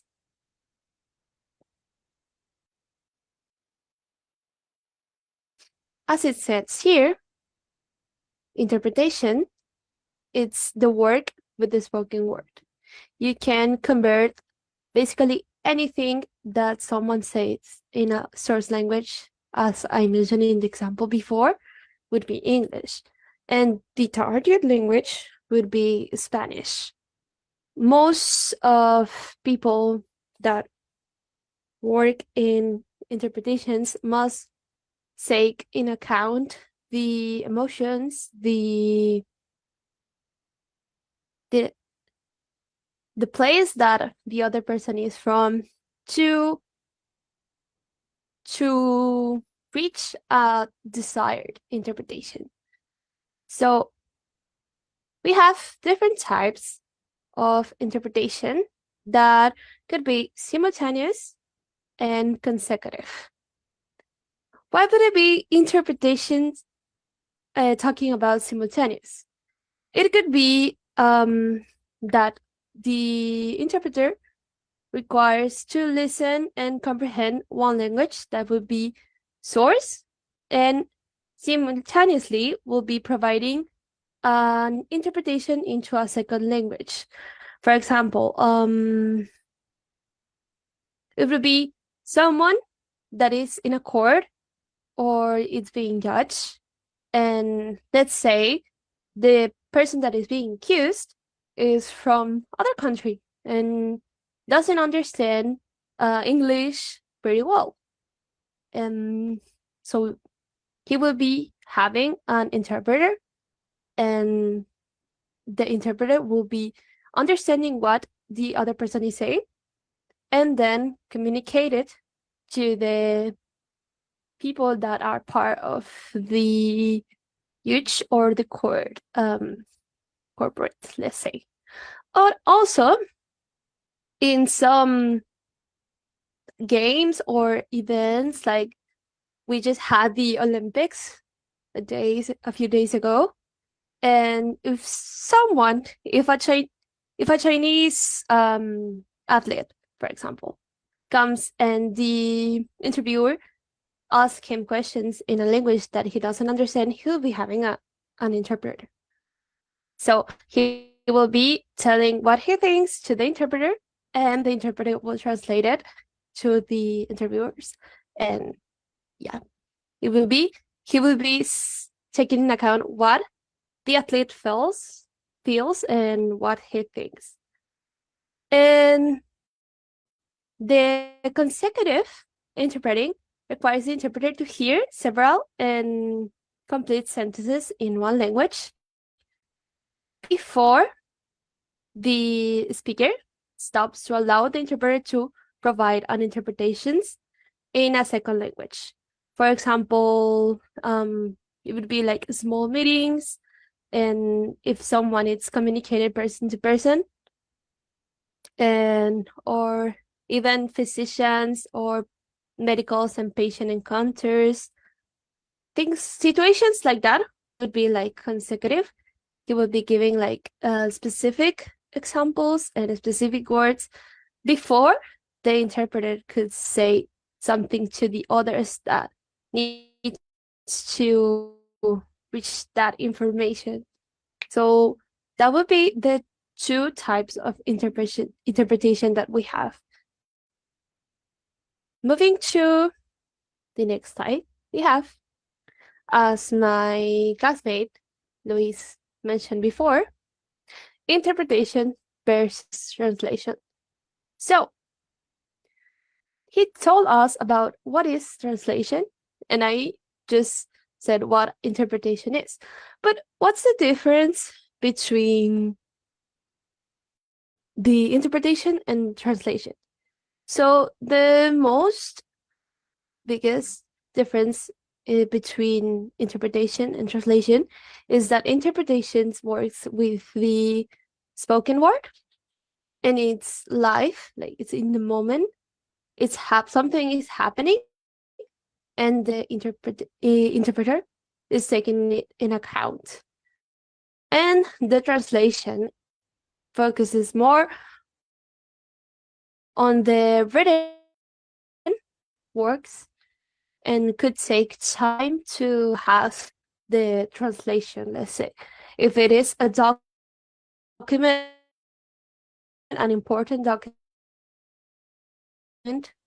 for example, to an embassy, to another, they will have weeks of time to translate all document correctly and most, let's just say, formal. That would take time, and interpretation is something that you can get at the moment. Others could be the format, like one is being spoken. I am speaking English to you, and someone could be just understanding English. And the translations, as I mentioned too, the delivery. An interpretation could take no time to get the information that you need, and could take weeks, could take days, could take months even. And translation focus on aiming to perfection to get the most possible accurate words for the other persons to understand the document in question. But interpretation tries to understand the feelings and what the interpreter says in that moment. And the fourth is the direction. Let's just say that interpreters must be fluent in both in the source and the target language, because they need to translate to themselves, let's say, because you need to understand what someone is saying in the source language. And for example, I am speaking in, let's say, German, and the other person doesn't understand German. So an interpreter that doesn't understand German quite well would not get the idea that I'm saying and would give the incorrect message to the target to the target, let's say. But usually professional translators focus on working in just one language, but let's say like someone is translating a document to informals for a more formal one, but also they can work with two different languages. And the other fact that could affect the translation and interpretation, for example, in interpretations, someone could make metaphors or analogies or even use idioms. And if you don't understand what someone is saying in one idiom, in English, idioms are completely different in Spanish. There are some that are similar to these Spanish ones, but not really. Like, for example, if you say, take it easy, someone that speaks English understand what that means. It means you just need to relax, you just needs to rest, to calm down. That in Spanish will be tómalo fácil. Uh, doesn't make sense to someone that speaks Spanish. So that would be something that the interpreter could struggle with if you don't know what that means. It's something that will not happen in translation. So that being said, it would be the most biggest difference in the interpretations and translation and the difference between those two. Now, moving on of what I said and what Luis said, we are having now the challenges of translation that will be presented by my classmate, Maria Jose Dionisis. So, please. Thank you, Victoria. So now, the next slide, please.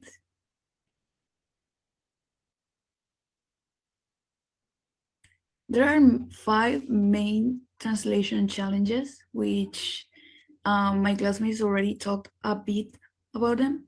So I'll talk in more depth about them so we can understand more what we should not be doing while we are translating something.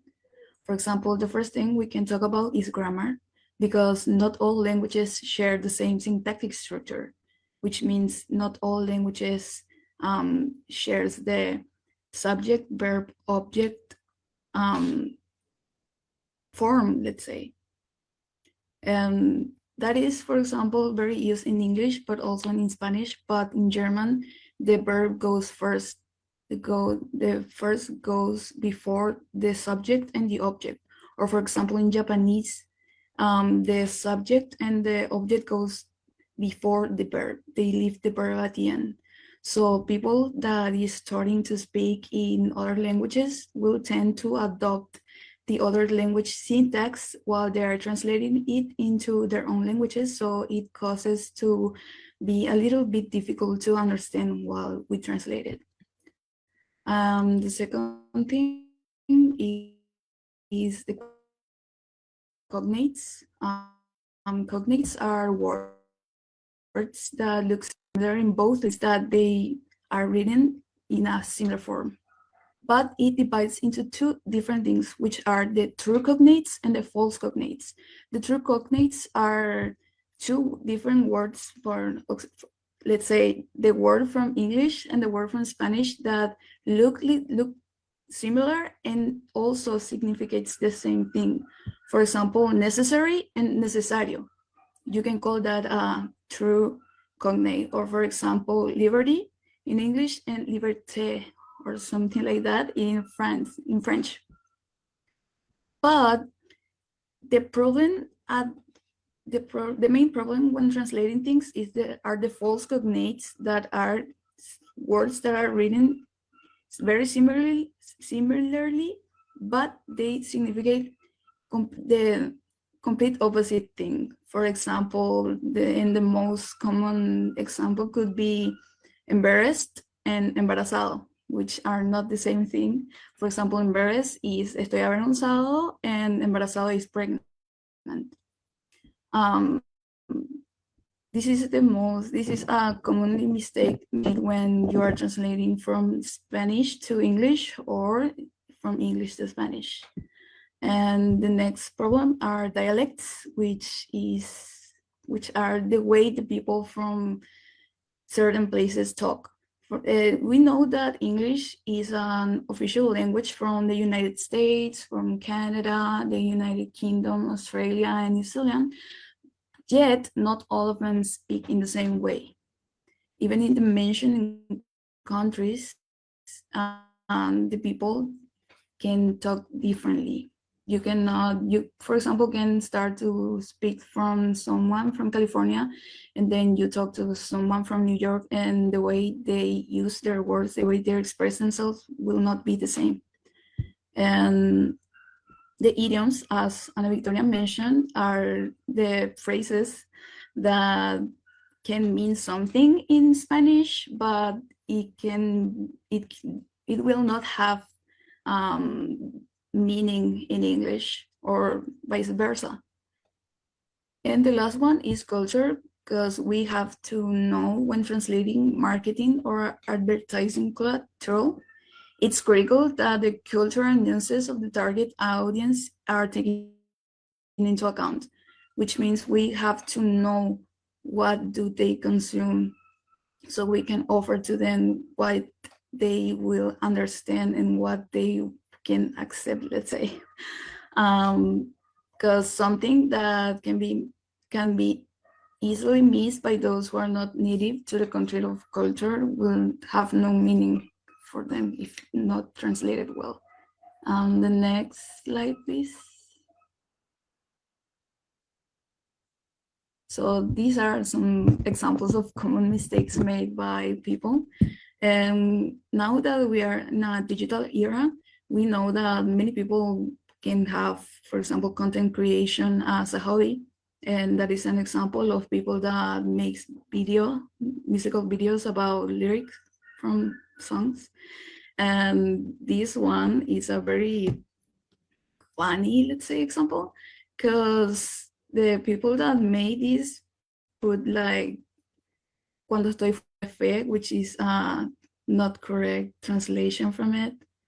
And it could be made because they didn't know how to actually translate that. It's like literal translation, the literal translation of the lyric in English, or they might have used the translator, which sometimes it does not give the correct translation because it doesn't know the context of our sentences, of the sentences we give it to him.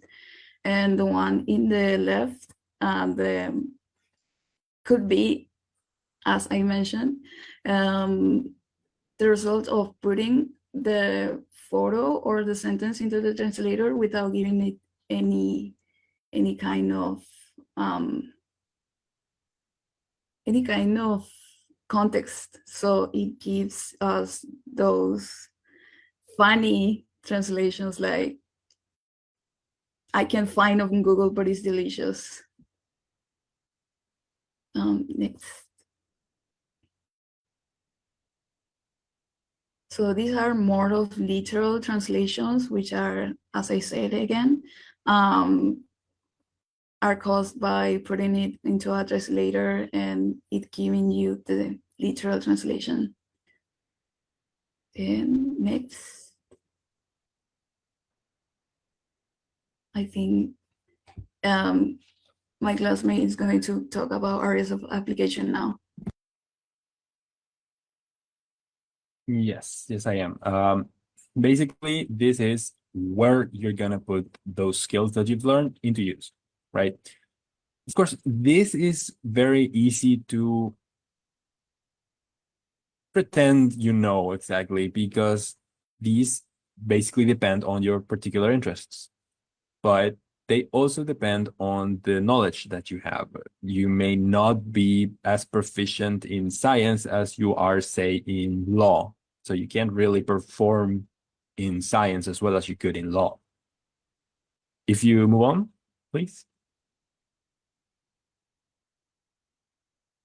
Mind you, these four areas that we chose aren't all there is. Like I mentioned before, English is used in every field you can imagine. These are only four of the big ones that we found particularly interesting, okay? So, law, medicine, science, finance. What exactly is the common point here? The one I found, magazines. The articles in many magazines are usually shared across the world. Very important ones like the UK's New Law Journal or the Lancet, which is a medical or scientific journal, are shared among professionals from all over the world. So those articles can be translated in order to ease the communication between the professionals. Of course, these days, everyone knows a little bit of English, let's say. So if the article is in English, then probably not that big of a deal. But if it's, I don't know, a Chinese study, let's say, no one really knows a little bit of Chinese. You either do or you don't, more or less. So you need to be aware of what exactly a translation could be useful for. Individual examples, though, are the most important, more interesting, even. And we're talking about law first, so let's go with that. If you think about some legal documents, I'm thinking affidavits or court summons for jury duty. Those are usually documents that are written in one language and one language alone, but they can be very useful for people who aren't exactly great at that language to understand what it says. I don't think it's particularly hard to imagine that in, say, the United States, some people are born from Spanish-speaking families. So one of them could be assigned jury duty, as it's random, I believe, but they wouldn't really understand what they're supposed to do if they don't really know the language. So a translation of the document, which I would guess has the instructions, whatever they're supposed to do, it would come in handy, I would think. Uh, Next topic is medicine. That's an interesting example. Like Anna was mentioning earlier, it's usually more with interpretation than translation, but when we look at laboratory reports or medicine prescriptions, usually that's the kind of thing that could benefit from being translated, especially when we're talking about overseas patients. These days, you can have someone from a, say, Spanish-speaking country contact a hospital in an English-speaking country with a particular doctor that doesn't really speak Spanish. So, like Anna mentioned, again, they would be having an interpreter there. But the documents themselves wouldn't really be translated like that because it's just an interpreter. He might be able to read what the paper says, but it's not really the same. Even something as menial as that could be important. For finance, again, we could have articles or reports that can be translated. I think the most important bit about this is terminology, however. A lot of very, very complex calculations or methods. I'm thinking administrative techniques, stuff like that is usually something that needs to be specially translated. You can't really put it in Google Translate and see what happens. So if we can move on now, please. Okay, so we've been talking a little bit about translation and interpretation, what you need to focus on, stuff like that. But why? Mostly because we're interested in this. And why? because we've had our own experiences with something relating to this. For me, that was when I started reading as a child. I was surprised that many books that I was interested in were not, in fact, in Spanish. They had to be translated. That pretty much opened up my world. I know it sounds dramatic, but it really did feel like that. I started looking into what that process was, and because of that, I ended up here at the ISL. I don't know about you guys, what exactly was that led you here, but go ahead.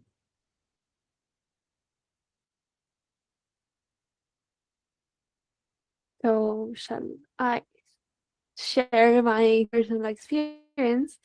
There was a time at the last year in 2023, I used to work in a call center that was focused on travels.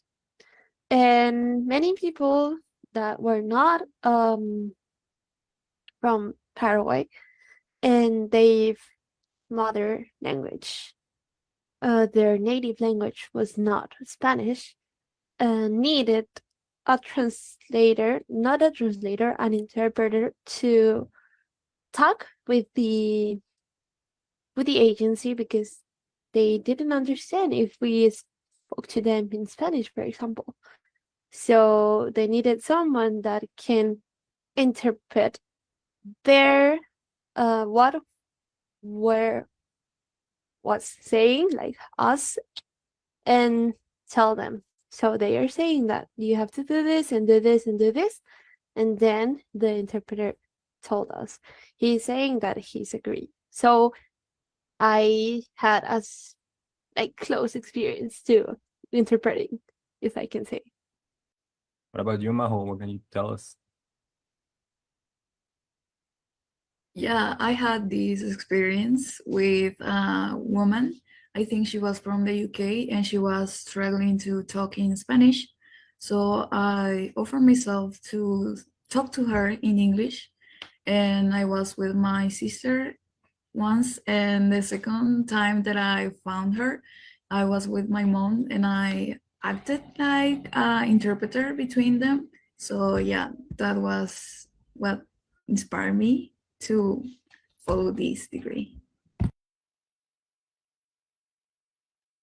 Interesting, interesting. Can you move on, Hannah, please?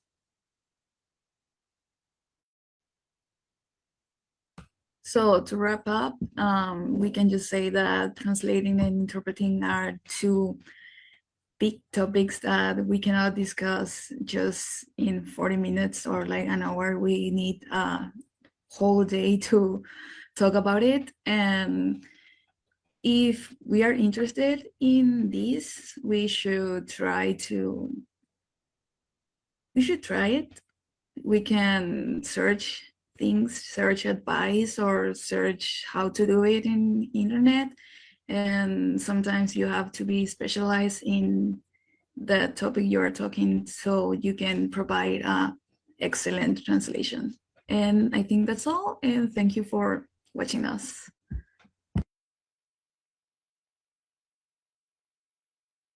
I think we Uh, have one more slide, but yeah, pretty much. Uh, Again, everyone, thank you for watching this presentation. I hope you found it interesting. I think is a topic that is very, very little talked about. Not many people focus on this, they rather focus on teaching. So I think it was interesting for us to talk about this. I don't know, anyone else has anything else to say? I don't think so. We Okay. should just give it a try to things that we are interested in and research more about to be not only to know more about translation or things, but even if you like to listen to music, just as we saw in the example of the challenge, you just should research a little bit more to understand and feel the music like you wish to. That would be it Exactly. for this presentation. Again, thank you, everyone. I hope you enjoyed the rest of the presentations. I think they are very interesting too. So maybe we'll see you there. Bye.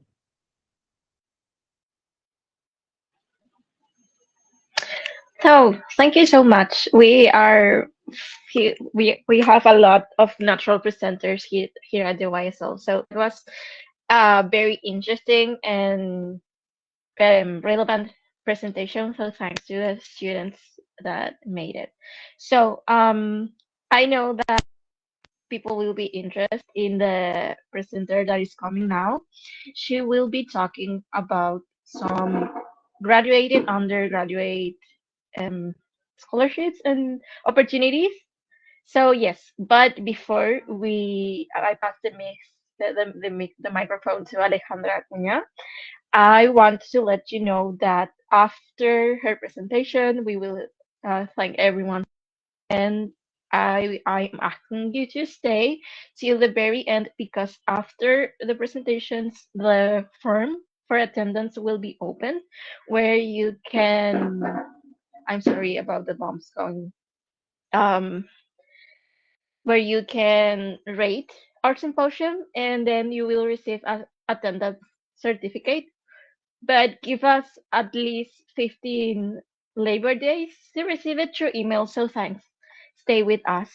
And now it's introduce me, Alejandra Acuña. She is an advisor at Education USA Center at the Universidad Nacional de Asunción in San Lorenzo and works for the International Relations Department at UNA.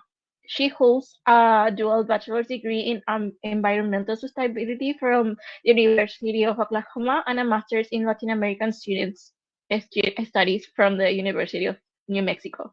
She has experience with research and teaching at university level. She has been working in higher education for over 4 years, so you are in great hands. Please, she will be presenting about sustainability, so thank you. Thank you so much, Victoria. I'm so happy to be presenting to you all here. This is my first time talking to students from the ESL, so I'm very happy to be reaching out to a new public. Like Victoria said, I work at the Universidad Nacional de Asunción. I'm the advisor for the Education USA Center, but I also work at the International Relations Department at UNA. So I have a little bit of experience both on both sides of the spectrum there. So I'm gonna just share my screen a little bit so you can see my presentation. Here it is. Okay. Okay. Can you all see my screen? I hope so.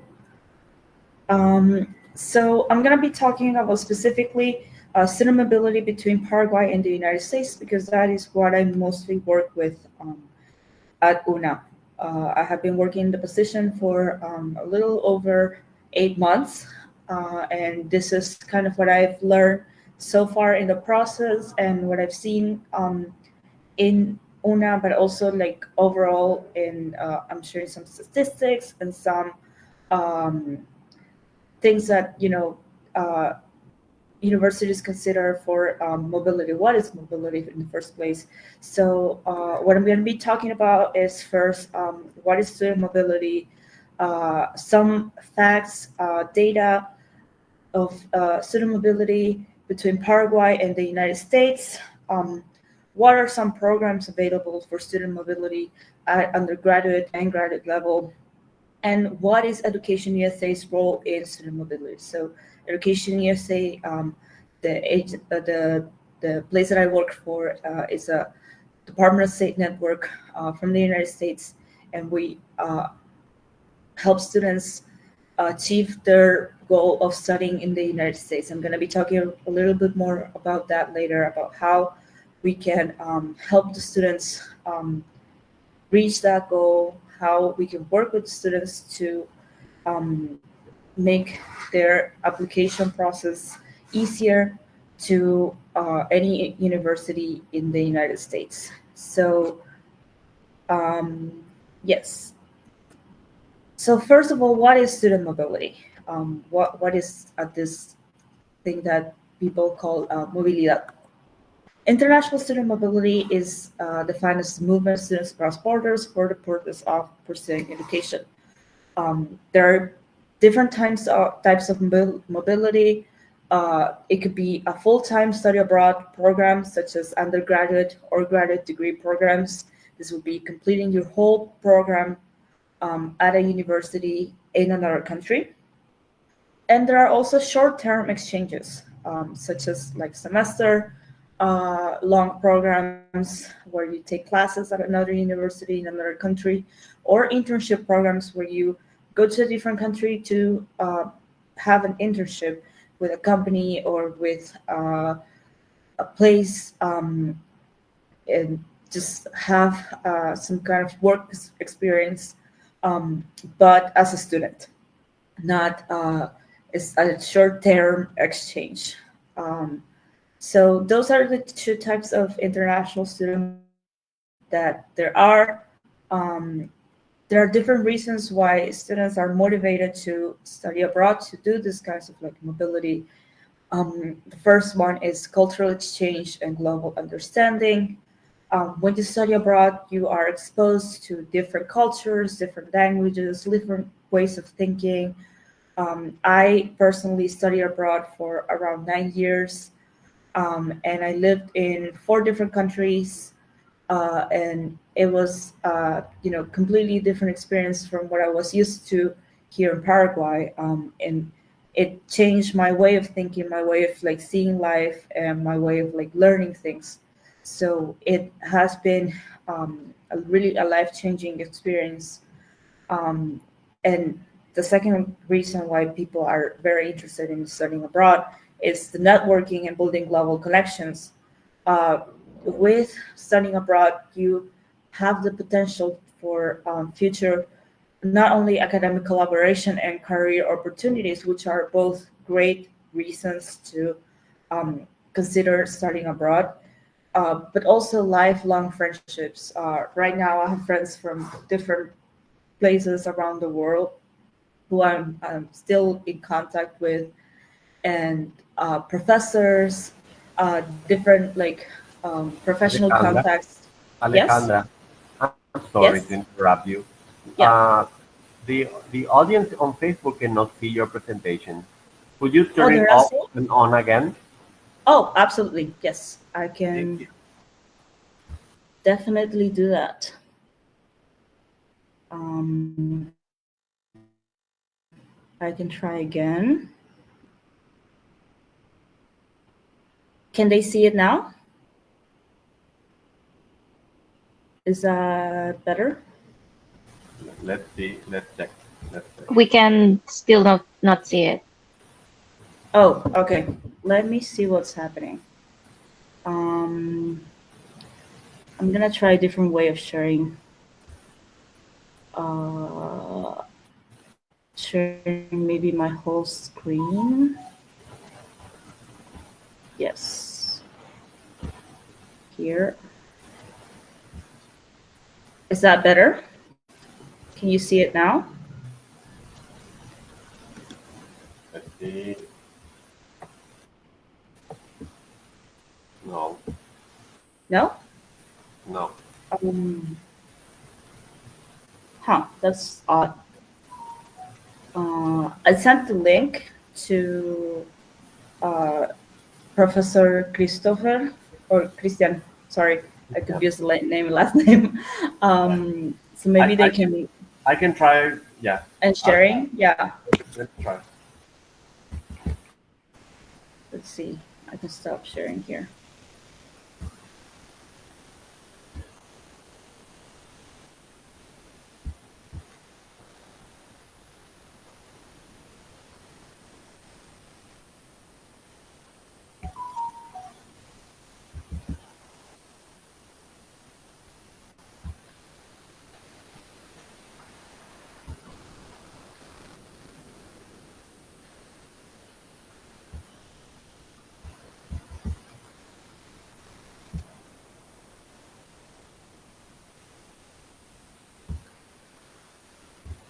Can the audience?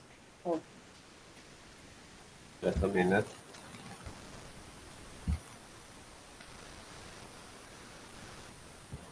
It always happens. Technical difficulties. Right. Right. Okay, so can you please tell me if you can see it on Facebook?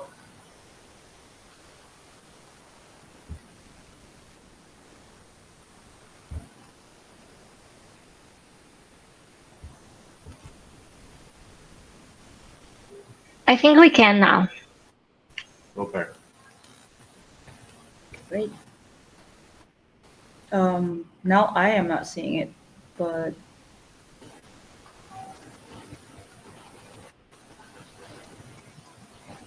Yes, now we can see it on the Meet, but it showed on the Facebook Live. oh, it shows up on the Facebook.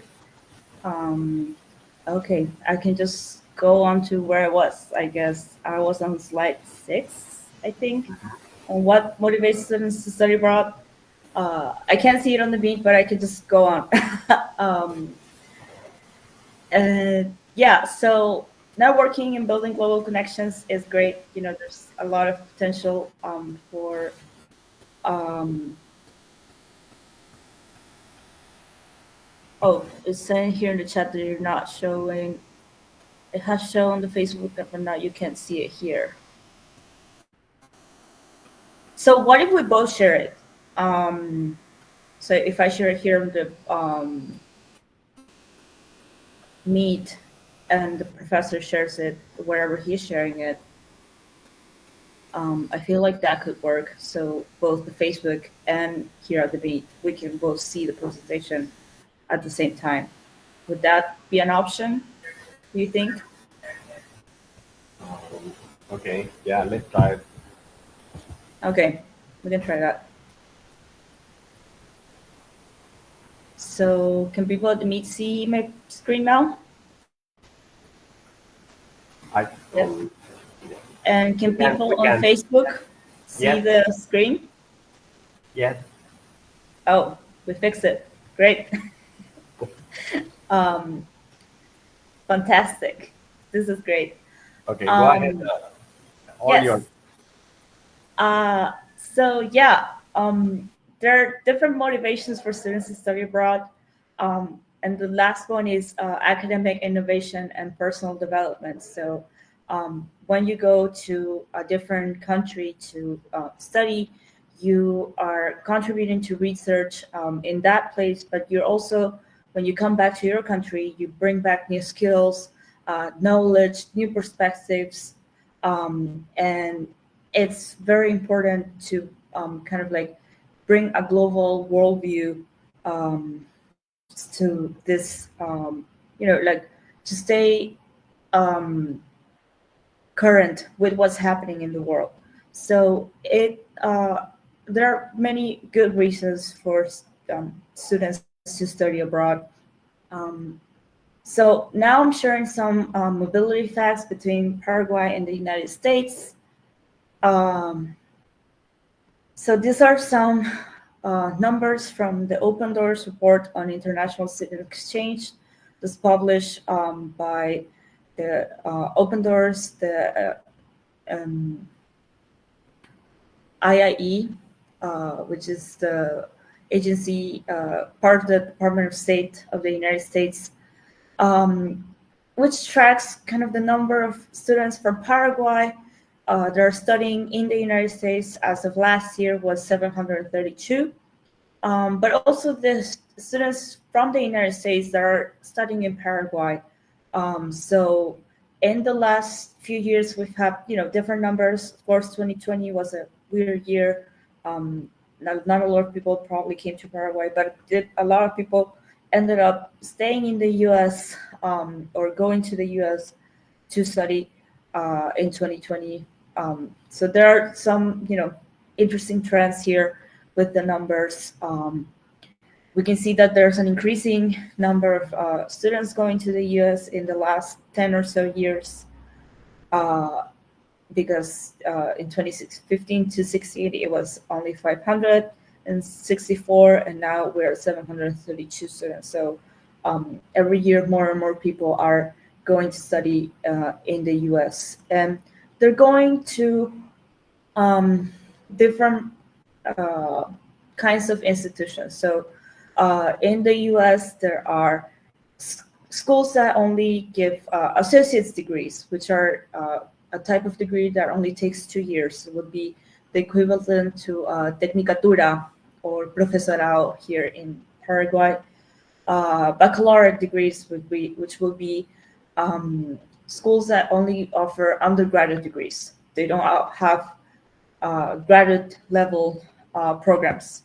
Doctoral universities, which are most of the bigger universities in the United States that offer programs at the graduate level.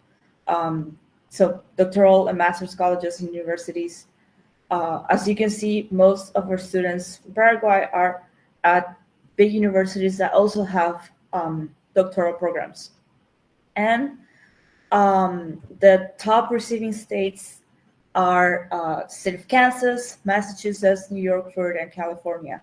And soon you will see why the state of Kansas is the one that has the most students from Paraguay studying abroad in the United States. So let me talk briefly about some of the programs available for student mobility in the United States. Here, there are some scholarship programs that are available for students at the undergraduate level and at the graduate level to study in the United States, complete like a semester program at undergraduate level, or to pursue a graduate degree, a master's degree, or a doctoral degree in the United States. Since this is a presentation for university students, I focus mostly on those two. I'm not focusing on starting an undergraduate degree from the beginning because getting a scholarship for a full undergraduate degree in the United States is harder if you have already started a university program in your home country. The universities tend to give priority to students who have not yet started a university program for full scholarships in their undergraduate degree programs for full 4-year degrees. So if you're not going straight from high school into a 4-year degree program, it is harder to get good financial aid that will enable you to go to the United States to do a full 4-year degree program in the United States. So for that reason, I'm focusing on the opportunities that are available for university students that are currently enrolled in degree programs here in Paraguay. Um, the ISL focuses on languages. I actually have one of my undergrad degrees is in Italian. So my school had a really decent department in foreign languages, and I took, my classes. My Italian classes were, of course, in Italian, and I took classes on, Dante and Boccaccio, modern literature. I was able to do a study abroad program in Italy as well. But what I'm saying is that when you go to study abroad in the US, it's not only that you can study English, that if you're studying here, maybe like German or French or Portuguese, there are schools that have good programs in foreign languages as well, that you might be able to take classes in those programs as well. So that is just, I'm saying that as an option. I know the school that I went to do my graduate degree from, I worked for the Department of Spanish and Portuguese, and they had, classes in the Portuguese department for people who were, studying Portuguese. And they also had a foreign language department where they had French and Russian and other languages that I can't remember right now. Japanese, I think. So there are other options. It's not only English that you can study in the United States.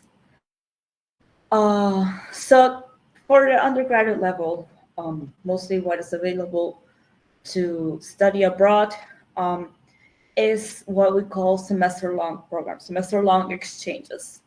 This will be going to a university to the United States, take your classes at the university that are related to your major, and you live at the university, you eat there, your kind of your life is within the university, because most universities in the U.S. Have the students live on campus. It is very easy for and more comfortable for students to live on campus and eat on campus. And of course, that doesn't mean that their whole life has to be on campus, but it makes it a lot easier for students that, for instance, don't have a car or any other means of transportation. Um, so these are semester-long programs where you go there for a semester, and you take your classes, and then you can come back and continue your program here.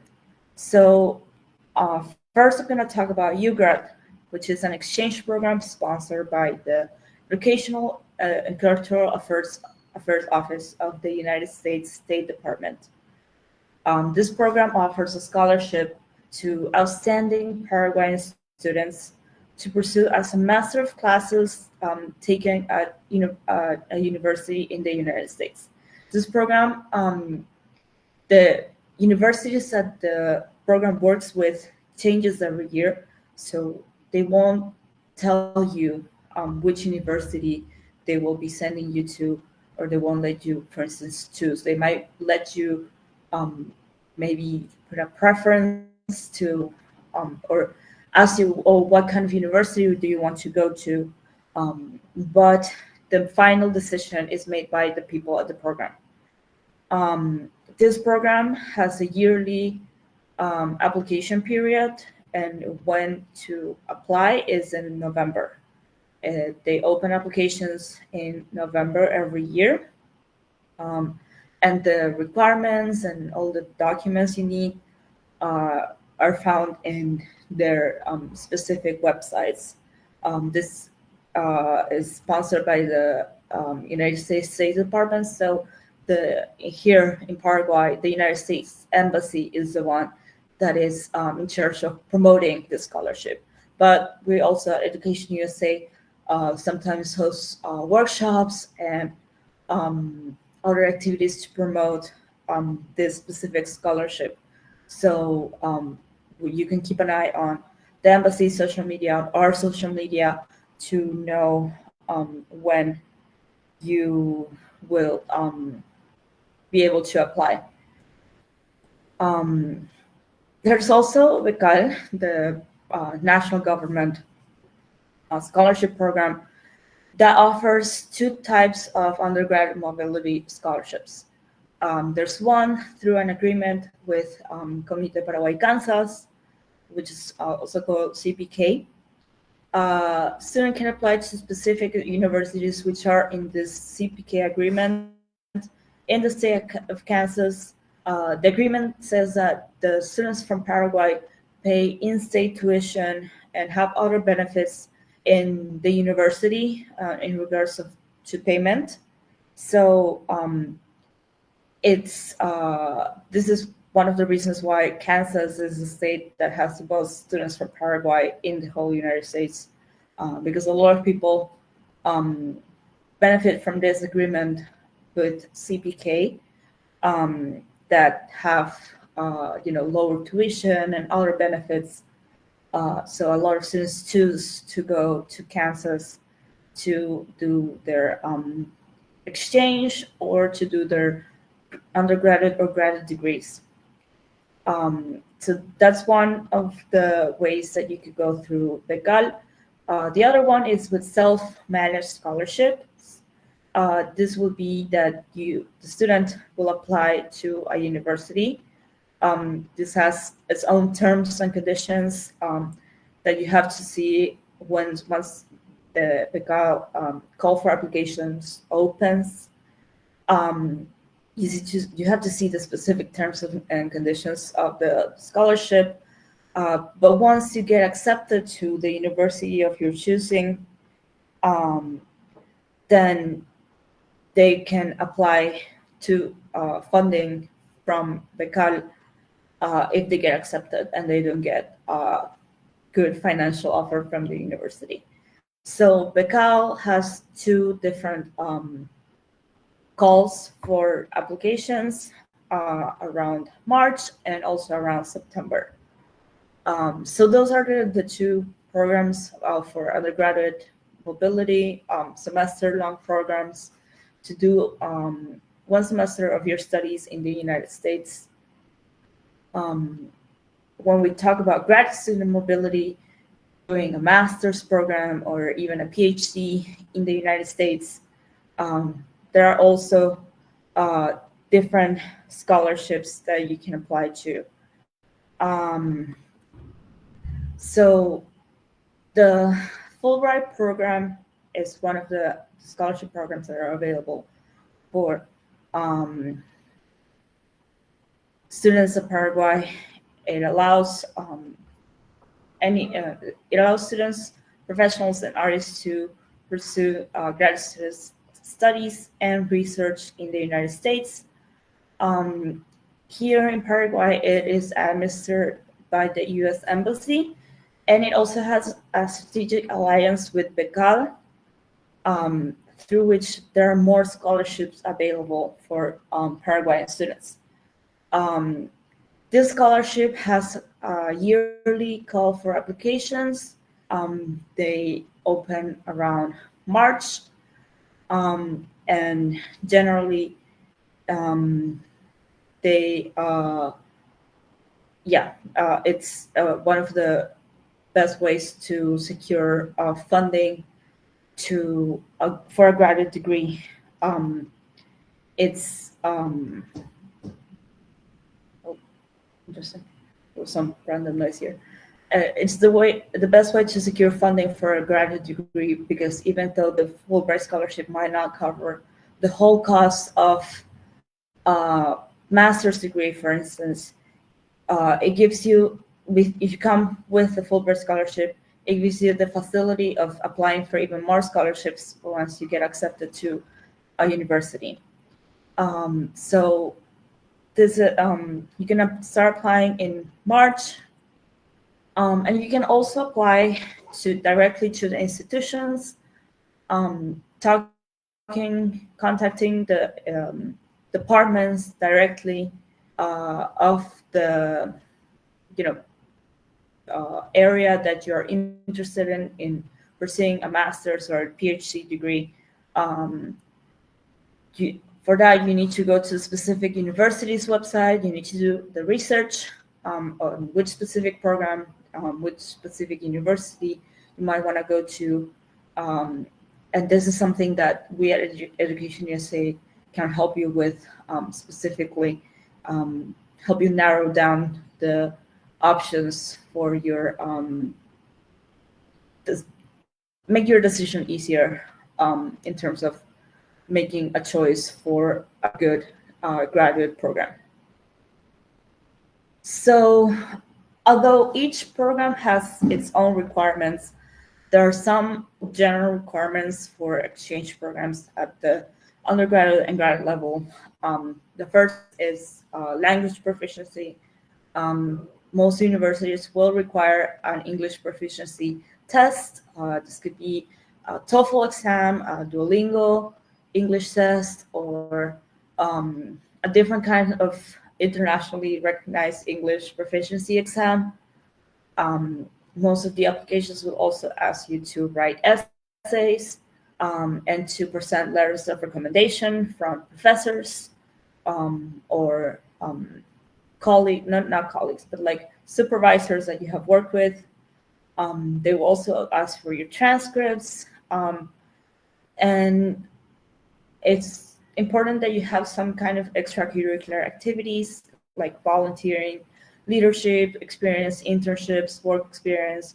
if you have your own business, basically anything that you do outside of classes may help build your profile to make you a more well-rounded candidate for any kind of program in the United States. So how can we help as Education USA, to increase the number of Paraguayan students, for example, participating in these mobility programs? So Education USA, we're a network of the State Department of the United States. We have over 430 centers in 175 countries. Our role is to promote higher education in the United States and offer accurate, comprehensive, and current information about study opportunities in the U.S. We also assist U.S. higher education institution representatives. So when representatives from U.S. institutions want to come visit Paraguay for recruiting purposes or want to contact universities in Paraguay, um, then we serve as the liaison for that purpose as well. And we are the official source on U.S. higher education. So basically, how we help students is we do monthly workshops on basically things that I have talked to you about, undergraduate and graduate student mobility, or essay writing, or TOEFL exams, or any basically like different topics that could help during the application um, preparation. We have visits from university representatives. Sometimes we have the Education USA Fair, which is actually happening tomorrow. We also offer per departure orientation for students that are going to different programs in the United States. We have a virtual library of resources with videos and um, links from different workshops and materials that we have used in the past. And we have virtual office hours. Um, so tomorrow we have the Education USA Fair at the Conmebol Center in Luque. And this can be, if you want to sign up, you can still, you're welcome to come. It will be a great opportunity to meet the representatives from different universities. Over 10 universities are represented at the fair here tomorrow. And yeah, if you have any questions, we have centers in four cities: Asunción, San Lorenzo, Ciudad del Este, and Hernandarias. I work at the center in San Lorenzo. Here's how you can find our contact information on social media. And yeah, thank you so much for listening to our presentation. I hope that you take the step. It's we can help you take that step to uh, study abroad in the US. So yeah, hopefully I will hear from some of you soon to um, yeah go study abroad in the US. Thank you so much, and thank you to the Instituto Superior de Lenguas for inviting me to give this presentation.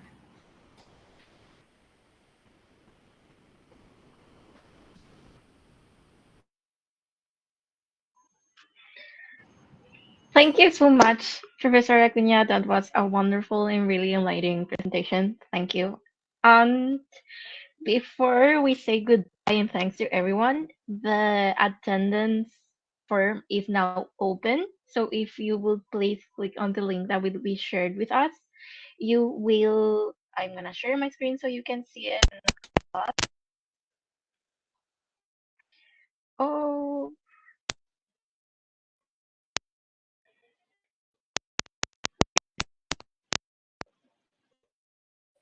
Can you see my presentation, my screen? Yes, there it is.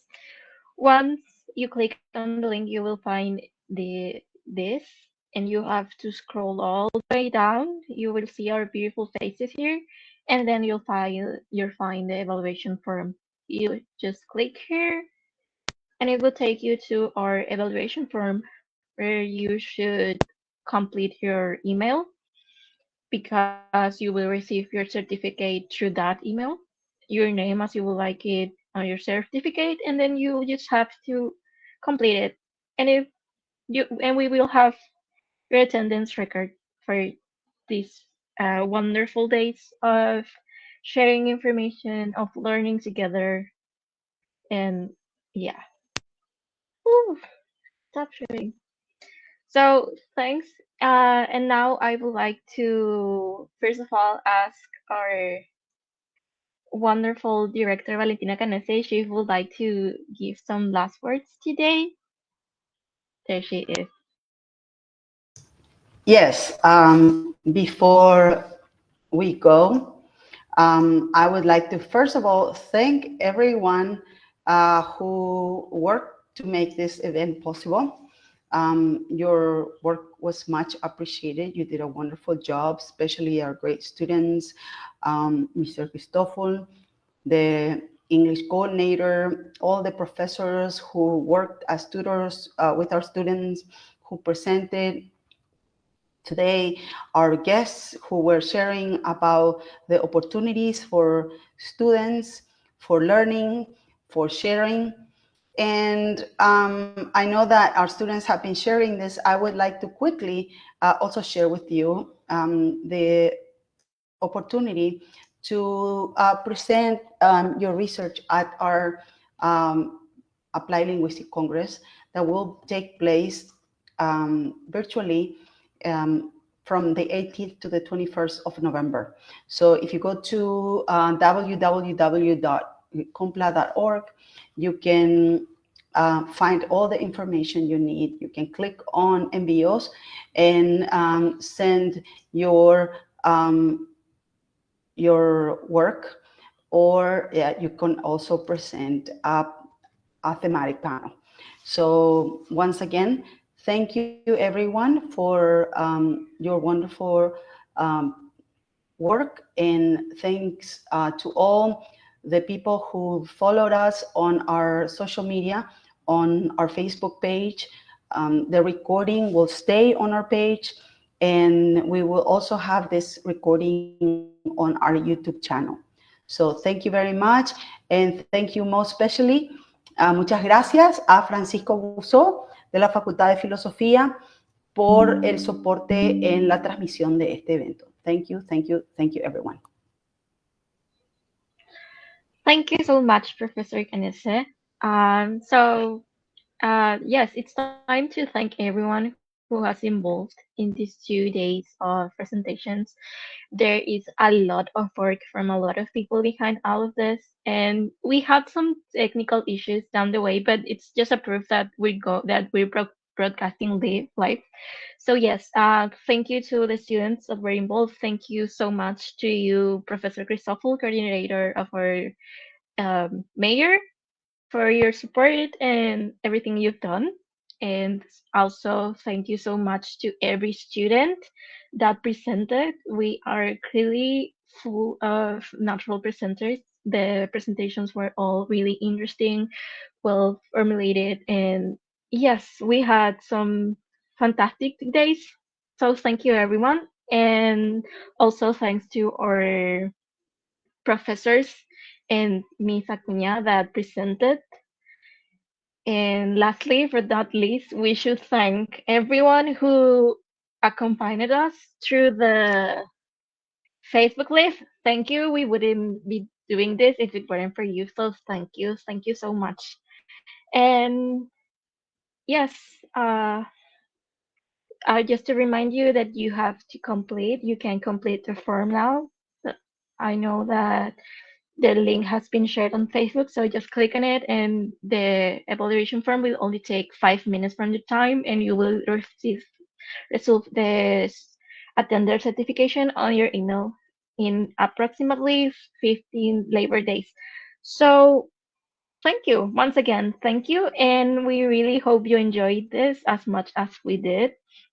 And hope to see you next year. This has been day 2 of the 8th English Symposium at the YSL. So thank you. Thank you. Thank you.